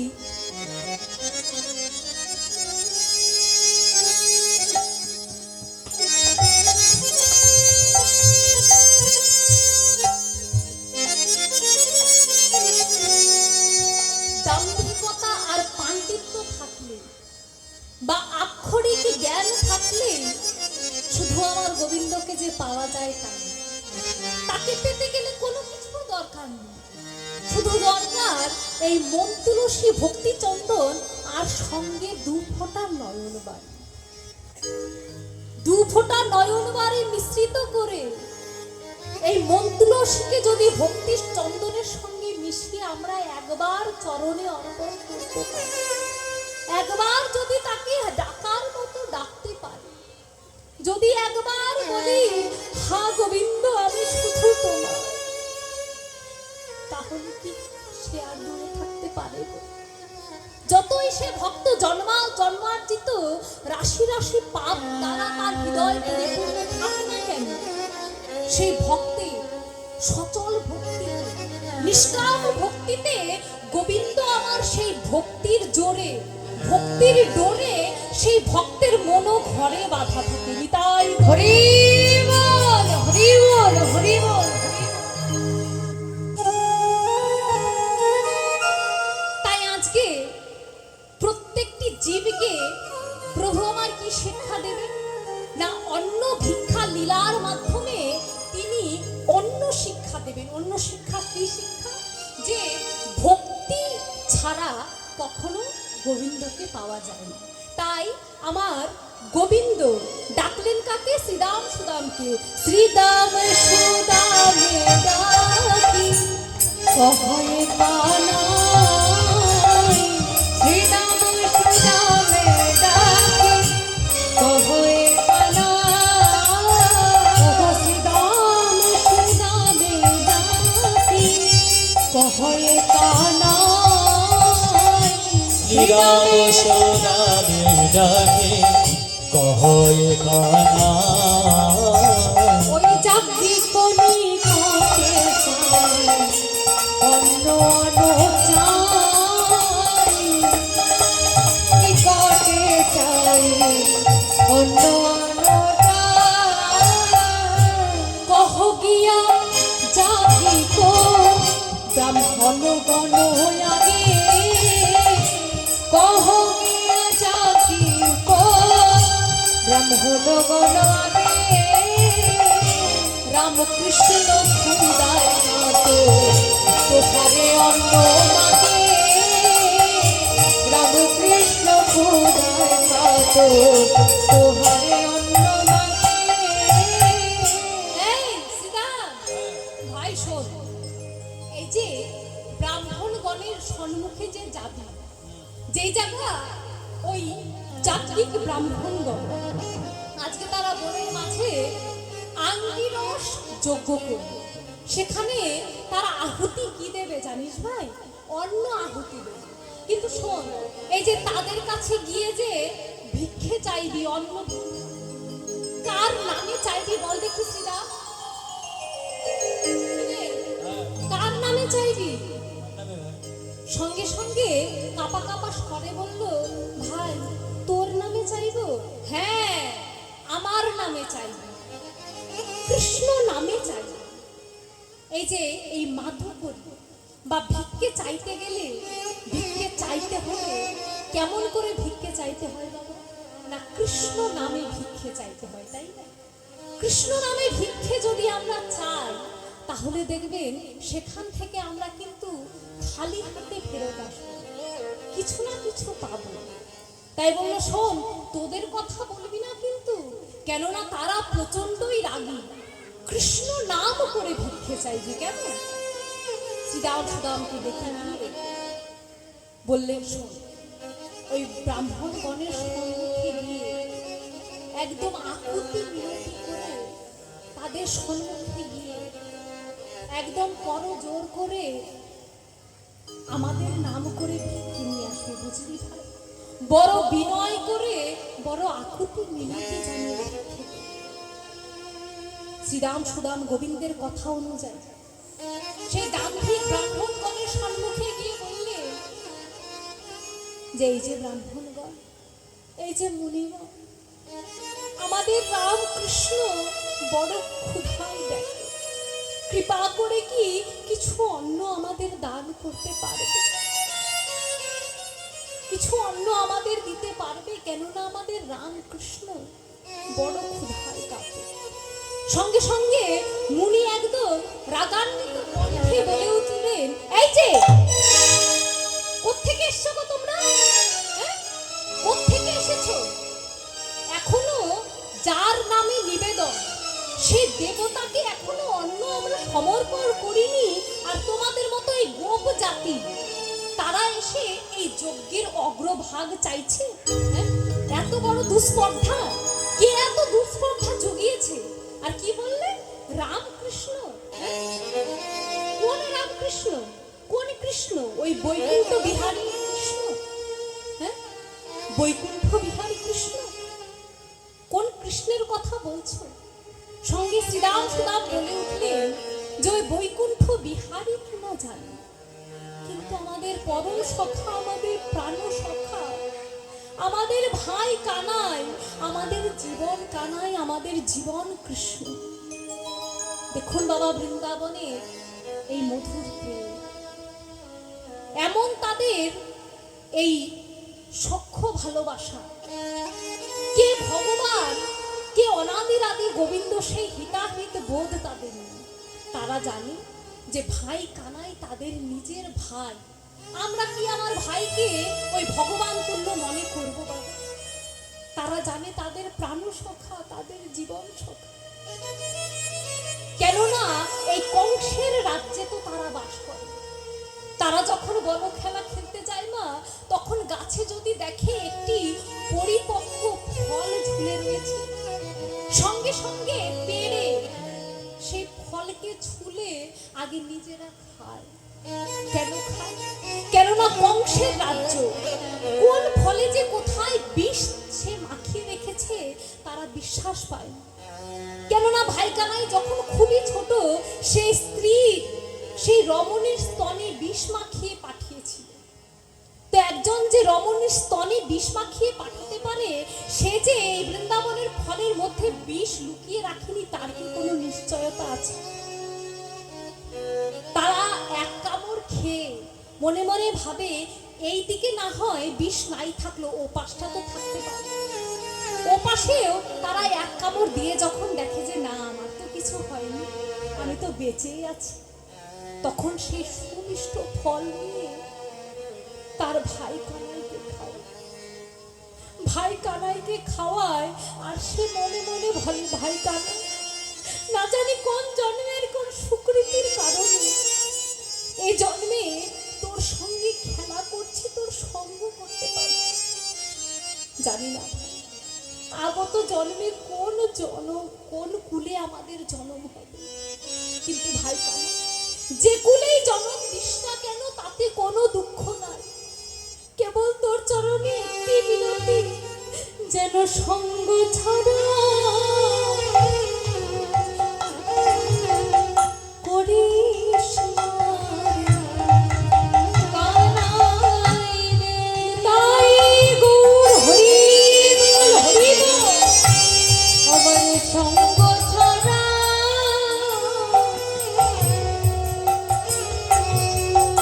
করিস না ভাই। আমাদের সঙ্গ ছাড়া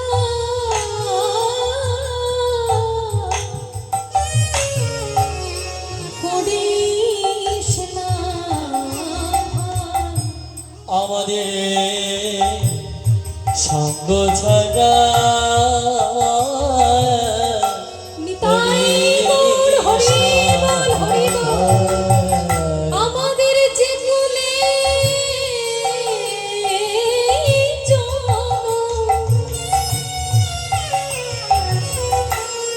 হোক না কেন, যেন সঙ্গ ছাড়া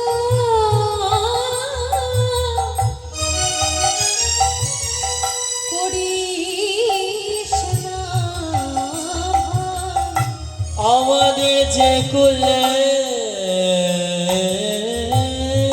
হোক না জন্ম নিতাই গৌর হরি বল হরি বল। ভাই কানাই সঙ্গ ছাড়া করিস না ভয়। আমাদের যে কুলে জানো হোক না কেন, শুধু সঙ্গ দিয়ে সঙ্গে রাখি। যে কুলে জানো হোক না কেন, সঙ্গ দিয়ে সঙ্গে রাখ যে কুলে হরি বল হরি বল। দিয়ে সঙ্গে রাখি যে কুলে জানো হোক না কেন, সঙ্গ ছাড়া করিস না। তো এই হলো তাদের সখ্য ভালোবাসা, সখ্য প্রেম। সেই সময় যখন জিজ্ঞেস করলাই যে কোন তোরা কৃষ্ণের কথা বলছিস বল দেখি, ওই বৈকুণ্ঠ বিহারী, হ্যাঁ ওই বৈকুণ্ঠ বিহারী কৃষ্ণের কথা বলছিস তোরা, হ্যাঁ কোন রাম কৃষ্ণের কথা বলছিস রে, হ্যাঁ। সেই সময় মুনিরা চিৎকার করে বলে উঠলেন, মুনি কহে কোন রাম কৃষ্ণ কহ শুনি, মুনি কহে কোন রাম কৃষ্ণ কহ শুনি, বলে ব্রজরাজ সুত পরিচয় জানি, বলে ব্রজরাজ সুত পরিচয় জানি। বলছে আরে তোমরা রামকৃষ্ণকে চেনো না গো, হ্যাঁ তোমরা কেমন মুনিবর হয়েছো, রামকৃষ্ণকে চেনো না? আমাদের ভাই কানাই গো, আমাদের রামকৃষ্ণ। যখনই এমনি ভাবে বলেছে বাবা, একবারে সজোরে সেই মুনিরা তাদেরকে ধমক দিয়ে শান্ত করে দিয়েছে। আরে থাম তো দেখি, কি রামকৃষ্ণ রামকৃষ্ণ করে এই মাথায় নিয়েছিস যজ্ঞকুণ্ড, হ্যাঁ এখনো আমরা আমাদের দেবতাকে এই অন্ন আহুতি দিই। আর সেই নন্দের নন্দন ওই গোপ জাতি এই যজ্ঞের অগ্রভাগ যেই অন্ন আহুতি দেব সেই অন্ন চেয়ে পাঠিয়েছে। এত দুঃস্পর্ধা, এই কথা বলে বলে তারা তো অন্ন দিলই না মা, তারা আরো কৃষ্ণের নামে নিন্দামন্দ করতে লাগে। সেই সময় সেই সখাগণ তারা মনে মনে ভাবছে, আমরা কেন এই গহন কাননে এসে ভাই কানাইয়ের কাছে খেতে চাইলাম? কেননা আমরা যদি খেতে না চাইতাম তাহলে তো এমন নিন্দা মন্দ আমাদের শুনতে হতো না। কেন খেতে চাইলাম? খেতে চাইলাম বলেও তো এইভাবে করে তিরস্কার শুনতে হলো।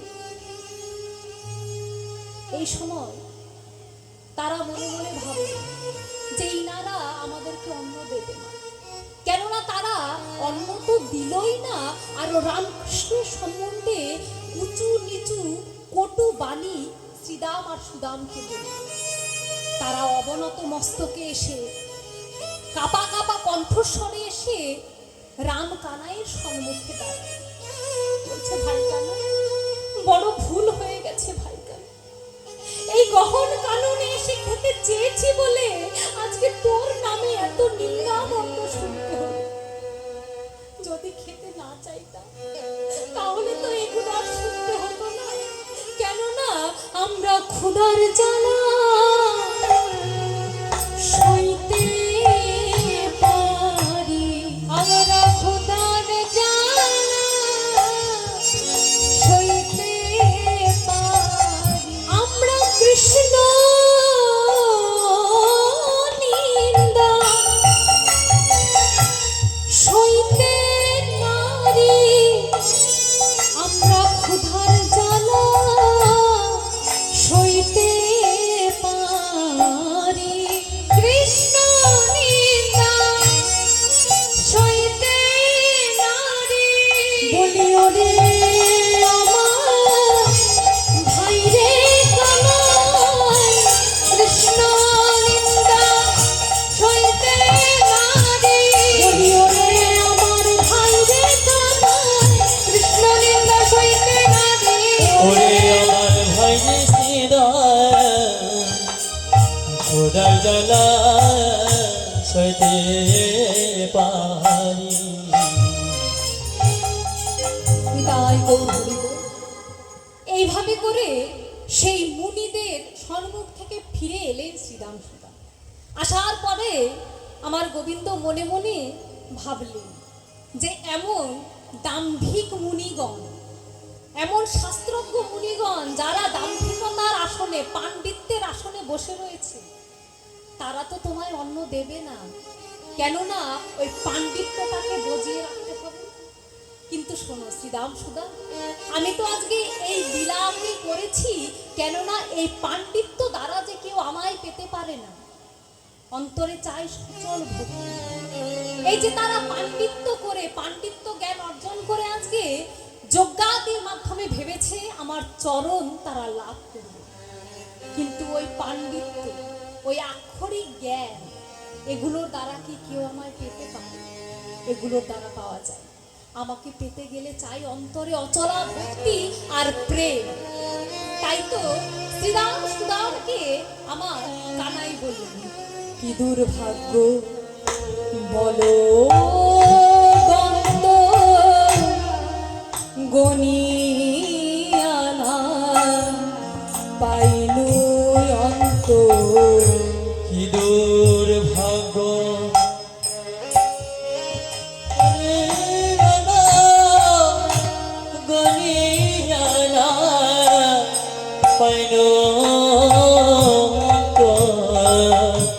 বলি জ্ঞান করলে মুগ্ধ মনি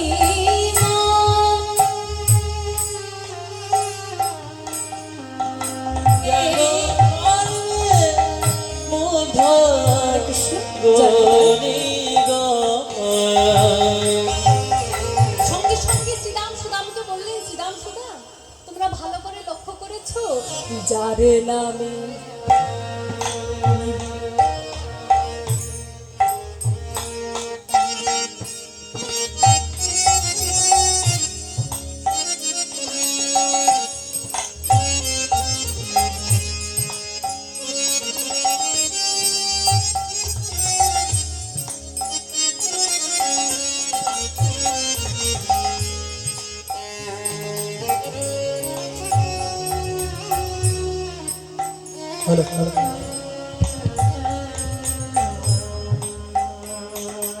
হরে কৃষ্ণ, জয় মাতা, জয় গৌ, পিতায় গৌর।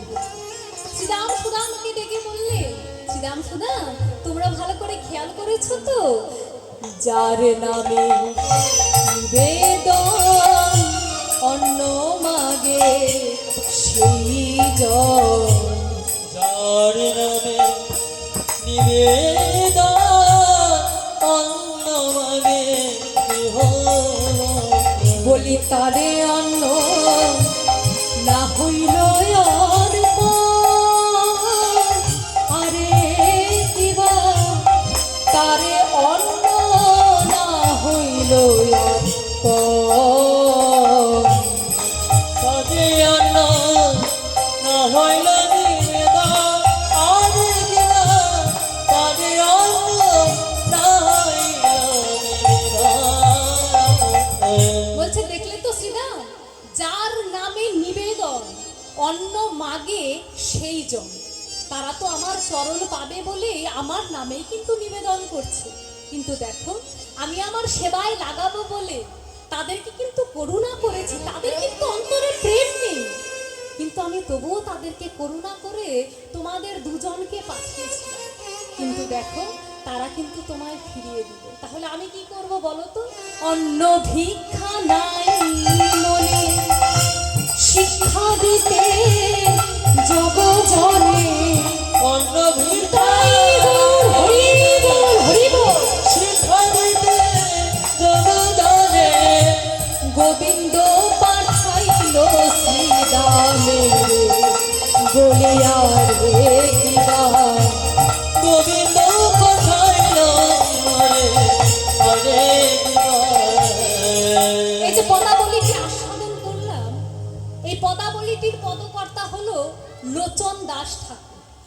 হ্যাঁ, তো লোচন দাস ঠাকুর তিনি লীলার এক পাশে দাঁড়িয়ে বলছে, লোচন দাস বলে নাই, এই জ্ঞান কর্মে প্রেম নাই,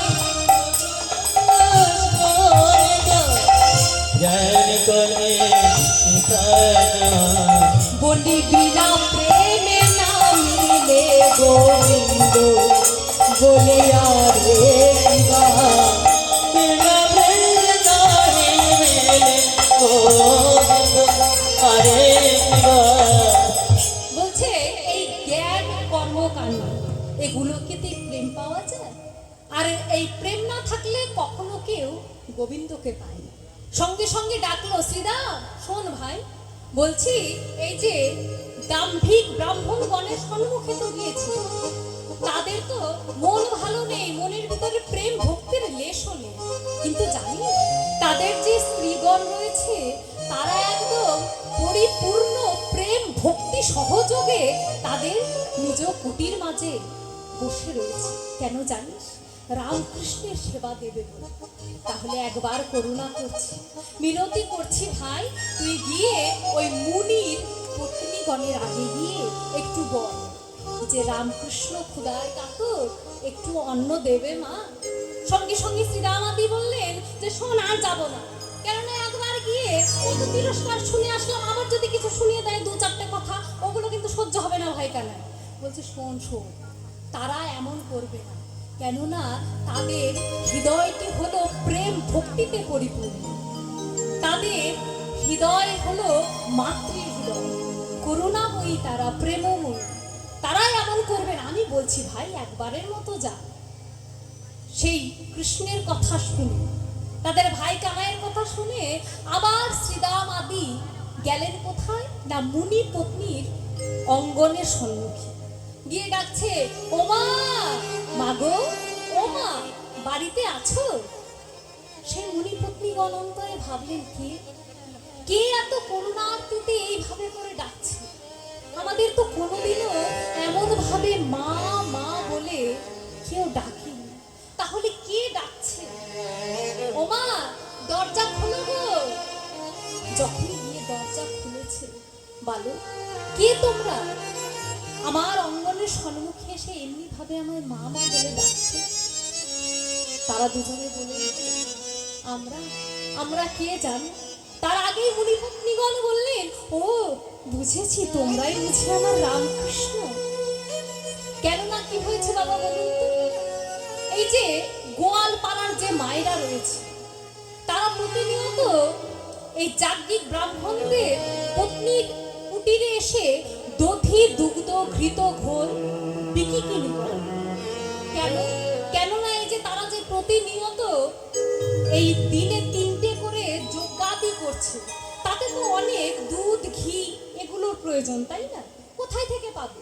তাই ওই গোয়ালপাড়া থেকে, ওই গোকুল থেকে সেই মায়েরা মাথায় ভর্তি ভর্তি করে দধি দুগ্ধ ঘৃত ঘোল সেই যাজ্ঞিক ব্রাহ্মণের পত্নীদের কাছে বিক্রি করে। কিন্তু যখন বিক্রি করে মা একদম শান্তশিষ্ট স্বভাবেই থাকে, বলে এই যে শোনো, এই যে তোমায় দিয়ে গেলাম, মথুরার হাট থেকে যখন ফিরবো তখন কিন্তু আমরা টাকা নিয়ে যাব, এখন দিতে হবে। কিন্তু মাগো যখন মথুরার হাট থেকে তারা ফেরে, তারা এতই ব্যস্ত হয়ে ওঠে, বলে কি গো শিগগিরই বের করো টাকা, সেই আমাদের ঘরে গিয়ে রামকৃষ্ণের সেবা দিতে হবে না, বলো দেখি, এত দেরি করলে চলে? তোমায় তো বলেই গেলাম যে টাকা পয়সাগুলো বের করে রেখো। এখন আমার এত সময় নেই তোমার কাছে দাঁড়ানোর, আমি চলে গেলাম, কালকে টাকা দেব। আর এইভাবে করে প্রত্যেকটা গোয়ালা মাই কিন্তু এই রামকৃষ্ণের সেবার ব্যাপারটা ওই যাজ্ঞিক ব্রাহ্মণগণের পত্নীদেরকে বলেছে। কিন্তু তারা মনে মনে ভাবতো, কে এই রামকৃষ্ণ, কাদের সেবা দেয় এরা প্রত্যেক? তো যখনই ছোট ছোট দুটো বালককে দেখেছে সুদামকে, সেই ব্রাহ্মণগণের স্ত্রীরা ভেবেছে বুঝি এই আমার রামকৃষ্ণ আমার অঙ্গন। সেই সময় সুদাম বলল, মা আমরা রামকৃষ্ণ নই, আমরা তোমার রামকৃষ্ণের দাসের অনুদাস। ও তোমরা রামকৃষ্ণ নও? তাহলে শোনা বাবা, তোমরা কেন এসেছো বলো দেখি? এত সুন্দর বদন তোমাদের, আহা হা হা, একদম তাপিত পরাণ আমাদের শীতল হয়ে গেছে। কি কারণে এসেছো বাবা? তারা বলে উঠলেন, ও মা এই যে আমাদের রামকৃষ্ণ, তোমাদের রামকৃষ্ণ, তারা বড়ই ক্ষুধায় কাতর, তারা একটু আজকে অন্ন সেবা চেয়েছে, তোমাদের কাছ থেকে অন্ন ভিক্ষে করে নিয়ে যেতে বলেছে গো মা, দেবে? দাও না, একটু অন্ন দাও। সেই সময় তাদের প্রেমে পরিপূর্ণ হয়ে গেল তাদের অন্তর, আর চোখ দিয়ে বইতে লাগলো, নয়ন হতে বইতে লাগলো তাদের প্রেমাশ্রু। যে যার যার মতো ছুটে গিয়ে রন্ধনশালায় যে যার সাধ্য মতো সুন্দর করে ব্যঞ্জন পরিপূর্ণ করে অন্নের থালা সাজায়। এইভাবে করে সব মুনি পত্নীগণ নিজ মস্তকে অন্ন নিয়ে যখনই যাচ্ছে, এক মুনি পত্নী সেও সুন্দর করে অন্ন সাজিয়ে যখন যাচ্ছিলেন, পেছন থেকে তার স্বামী এসে বলছে, এই যে কি গো, কোথায় চললে? আমায় দিতে যাচ্ছিলে নাকি? আমি তো চলে এসেছি, কোথায় যাচ্ছ? এইদিকে এসো। স্বামী, আপনি এসেছেন?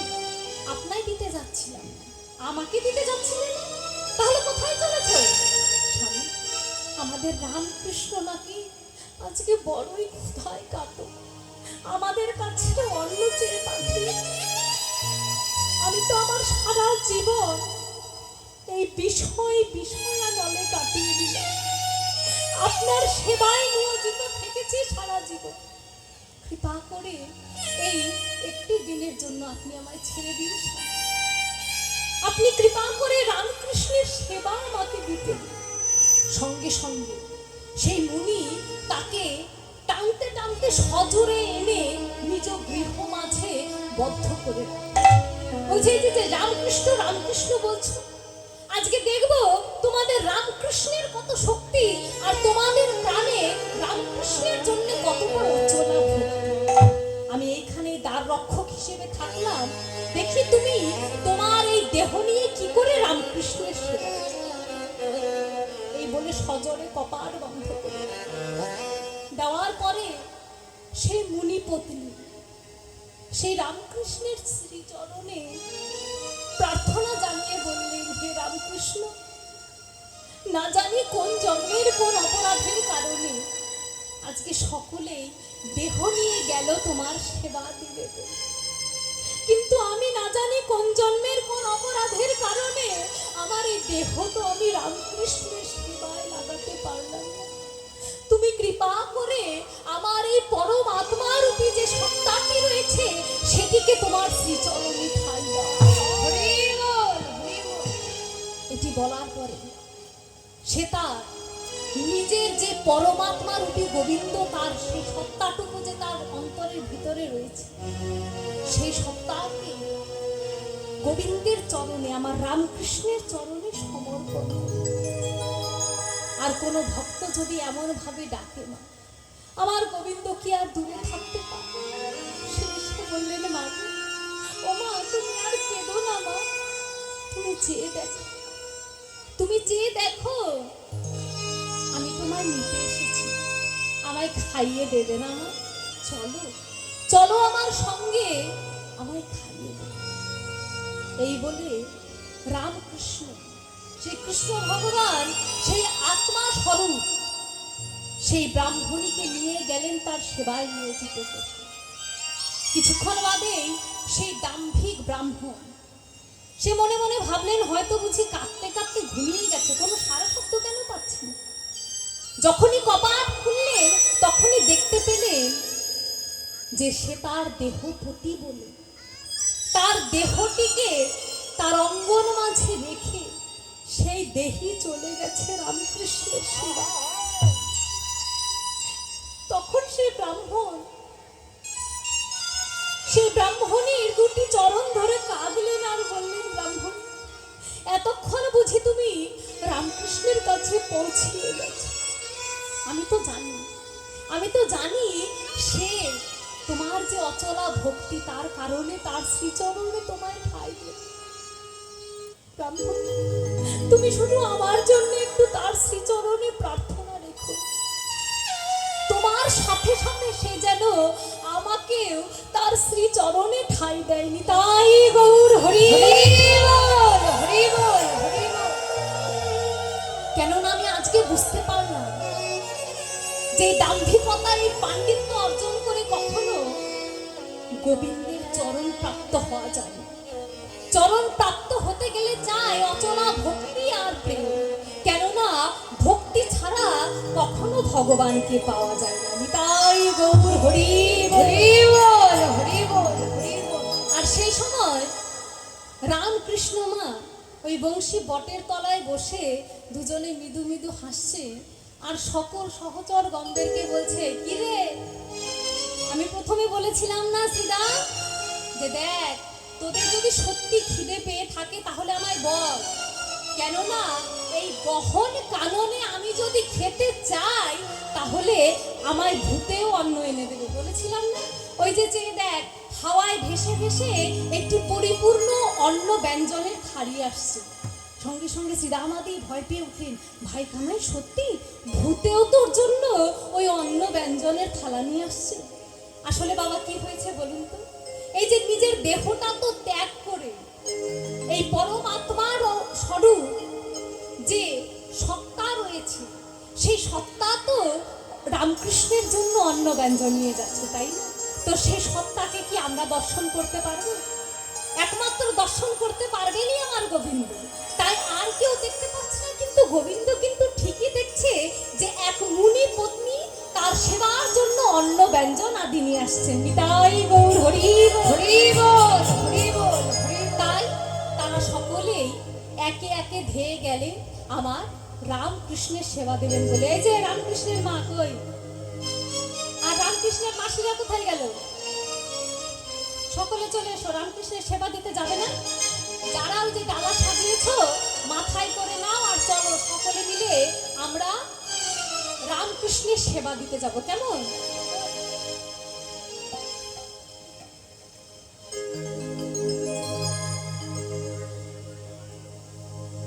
এসো এসো সকলে এসো।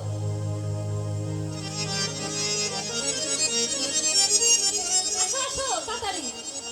দিব্য অন্ন ভরি ভরি চলিল মুনির নারী। দিব্য অন্ন ভরি ভরি চলিল মুনির নারী। বলি দিব্য অন্ন ভরি ভরি চলিল মুনির নারী। দিব্য অন্ন ভরি ভরি চলিল সব মনির নারী।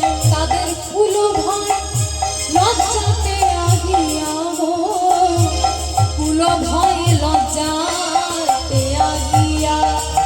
কুল ভয় লজ্জাতে আগিয়া, কুল ভয় লজ্জাতে আগিয়া, লজ্জাতে আগিয়া, কুল ভয় লজ্জাতে আগিয়া। নিতাই গৌর হরি বল। এই যে সকল ভক্তবৃন্দ যে এই হরিবাসর প্রাঙ্গণে একত্রিত হয়েছে, আপনারা সকলেই একটু কৃপা রাখবেন, কেননা এই ভগবানের চাইতেও কিন্তু ভক্ত বড় হয়। সে আমার ভগবানই প্রমাণ দিয়ে গেছে। আর আপনাদের মতো এই সাধুগুরু বৈষ্ণবের যদি কৃপা থাকে তাহলে কিন্তু মা অনেক অসাধ্য সাধন হয়। এই যে আমার দুই রামকৃষ্ণ ভাই, আমার ভাই অসীম আর রাজু, আপনারা ওদেরকে আশীর্বাদ করবেন, তারা যেন এমনি ভাবে যুগ যুগান্তর ধরে তাদের এমন ভাবে প্রেমে পরিপূর্ণ দেহ নিয়ে অঙ্গ নিয়ে এইভাবে করে ভক্ত সেবায় নিজেদেরকে নিয়োজিত করতে পারে। নিতাই গৌর হরি হরি বল, হরি বল, হরি বল। আর এত সকলেই আনন্দ করছি, কিন্তু এই আনন্দের মাঝে একটা দুঃখ আমাদের থেকেই যাচ্ছে। কেননা আপনারা সকলেই জানেন যে আমার মেয়ে সব বাড়িতে নেই। আপনারা তো সকলেই জানেন যে আমার বাবাও নেই, কিন্তু এই বাড়িতে এসে কখনো বাবার অভাব আমার মেশো আমাদেরকে বুঝতে দেয়নি। যখন খুব ছোট থাকতে আমার বিয়ের আগে আমার এই ছোট বোনকে নিয়ে এই বাড়িতে আসতাম। আমার এই ছোট বোন তো ছোটবেলা থেকে চঞ্চল, আপনারা জানেন। আর আমার যে ছোট ভাই তার সঙ্গে খেলাধুলা করে একবার এমন ওই বাঁশের কঞ্চি দিয়ে মেরেছিল যে আমার ওই ভাইয়ের একদম কেটে বসে রক্ত বেরিয়ে গেছিল। যখনই গিয়ে মেশোকে বললাম, আমি গিয়ে বললাম যে দেখো মেশো দেখো, এই যে ভাইকে বুনু মেরে রক্ত বের করে দিয়েছে। অন্যান্য পিতারা হলে কি বলতো মা, একটু গালিগালাজ তো করতো, কিন্তু আমার মেশো কি করেছে জানেন? সেই কথাটা কখনো ভুলতে পারবো না। আমার মেশো বলছে কি যে ও তো ছোট, তার ছোট বোন, তাহলে তার সঙ্গে লাগতে গেলে তো মার খেতেই হবে, তাতে তো যোগমায়ার কোনো দোষ নেই, দোষটা রাজু, ওর বড়, ও জানে না যে বোনের সঙ্গে লাগতে হবে। তাহলে দেখুন, সে আমার মেশো সবার মাঝে আছে, কিন্তু তার অভাবটা আসার পর থেকেই বুঝতে পারছি। কিন্তু আপনারা সকলেই আশীর্বাদ করবেন যে আমার মেশো ফিরে আসার পরে আমরা আবারও যেন এমনি ভাবে বৈষ্ণব সেবা দিতে পারি। তাই গৌর হরি বল, হরি বল, হরি বল, তাই গৌর হরি বল। সকলেই জাতি ব্রাহ্মণ গণের পত্নীরা এভাবে আমার রামকৃষ্ণের সেবা দিয়ে বললেন, থাড়িগুলো তাদের সম্মুখে এনে বললেন যে রামকৃষ্ণ, তোমাদের সেবায় একবার যখন নিজেদেরকে নিয়োজিত করতে পেরেছি, আমরা আর ওই দাম্ভিক ব্রাহ্মণ গণের অঙ্গনে আর ফিরে যাব না। আমাদেরকে আর দূরে সরে দিও না, আমাদেরকে আর তোমার চরণ ছাড়া করো না, তোমার চরণের এক কোণে পড়ে থাকবো, আর ওই গৃহ মাঝখানে ফিরে যাবো। রামকৃষ্ণ বললেন, শোনো, এই যে তোমরা যেমনি ভাবে কাই মনোচিত্তে অচলা ভক্তি নিয়ে ছুটতে ছুটতে আমার চরণ তলে এসেছো, এবার তোমরা ফিরে যাও। তোমরা গৃহে ফিরে গেলে সকল দাম্ভিক ব্রাহ্মণ গণেরা তোমাদেরকে সআদরে গ্রহণ করবে। কেননা এতক্ষণ এই যে ব্রাহ্মণ গণের পত্নী নিজের দেহ রেখে দেহি নিয়ে রামকৃষ্ণের সেবায় নিয়োজিত হয়েছে, সেই কারণে সকল দাম্ভিক ব্রাহ্মণগণের ওই দাম্ভিকতা ভেঙে চূর্ণ বিচূর্ণ হয়ে গেছে। তাই তোমরা সকলেই ফিরে যাও, তোমাদেরকে তারা আদরে এই বলা মাত্র তারা সকলে আবার ফিরে গেলেন তাদের গৃহ মাঝে।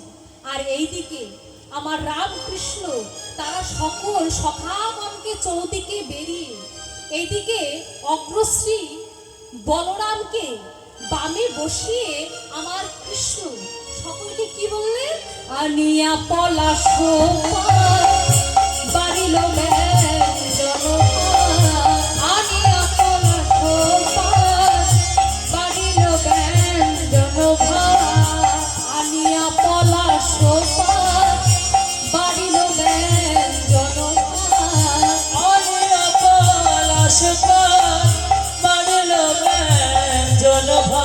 বলি কি আনন্দ না যাইলে কি আনন্দ লাগি যাইলে কি আনন্দ না যাইলে কি আনন্দ লাগি যাইলে খাইতে খাইতে সুখে কেহ দেয় কারো মুখে খাইতে খাইতে কেহ দেয় কারো মুখে তারা প্রশংসিয়া বলে ভালো ভালো প্রশংসিয়া বলে ভালো ভালো তারা প্রশংসিয়া বলে ভালো ভালো প্রশংসিয়া বলে ভালো ভালো। এই যে রামকৃষ্ণের মা শোনো, রামকৃষ্ণ নেতাই কি হয়েছে, জামাইগুলোকে রামকৃষ্ণ মনে করে তার খাইয়ে দাও। কই আমাদের সুব্রত কোথায় গেছে? এখানে আসো ভাই, চলে আসো।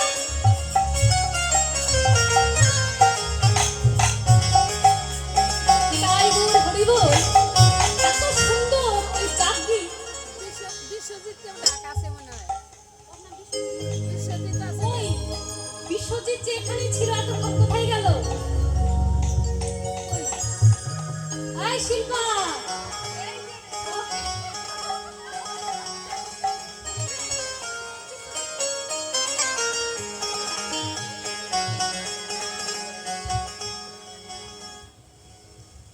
আর এত সুন্দর মা ওই যান্ত্রিক ব্রাহ্মণদের রান্না, সেই রান্না সেই প্রসাদ পেয়ে সকল রাখালগণ তারা কি করছে?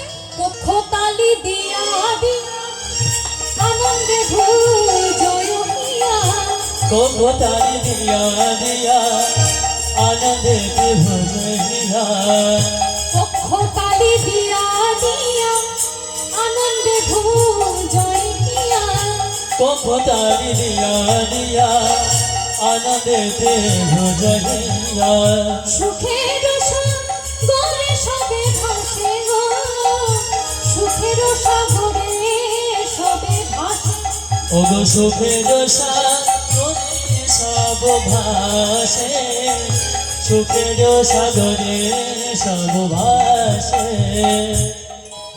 ভোজন হইল সাই আচমন করিল তাই এ উদ্ধব্য দাসে গুণ গাইনি তাই গৌর হরি বল।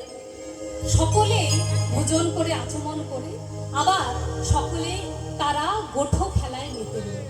এইভাবেই রামকৃষ্ণ আমার সকল ভক্তের অন্তরে এইভাবে অধিষ্ঠিত হন নিতাই গৌর হরি বল। লীলা প্রসঙ্গে আমার অনেক ভুল ত্রুটি রসাভাস হয়েছে। সকল ভক্তগণ নিজ নিজ কন্যা সন্তান মনে করে আমার ভুল ত্রুটিগুলোকে ক্ষমা করে দেবেন। নিতাই গৌর হরি বল হরি বল। আর এই যে নিতাই গৌর হরি বল, এই যে মায়েরা বাবারা আপনারা কিন্তু যাবেন না কেন? আপনাদের জন্য প্রসাদের ব্যবস্থা করা হয়েছে, আপনারা প্রসাদ পেয়ে তারপরে যাবেন। নিতাই গৌর হরি বল। সকলের কাছে করজোরে মিনতি, প্রসাদ না পেয়ে কেউ যাবেন না। নিতাই গৌর হরি বল হরি বল। কি এবার সবাই ওঠো। নিতাই গৌর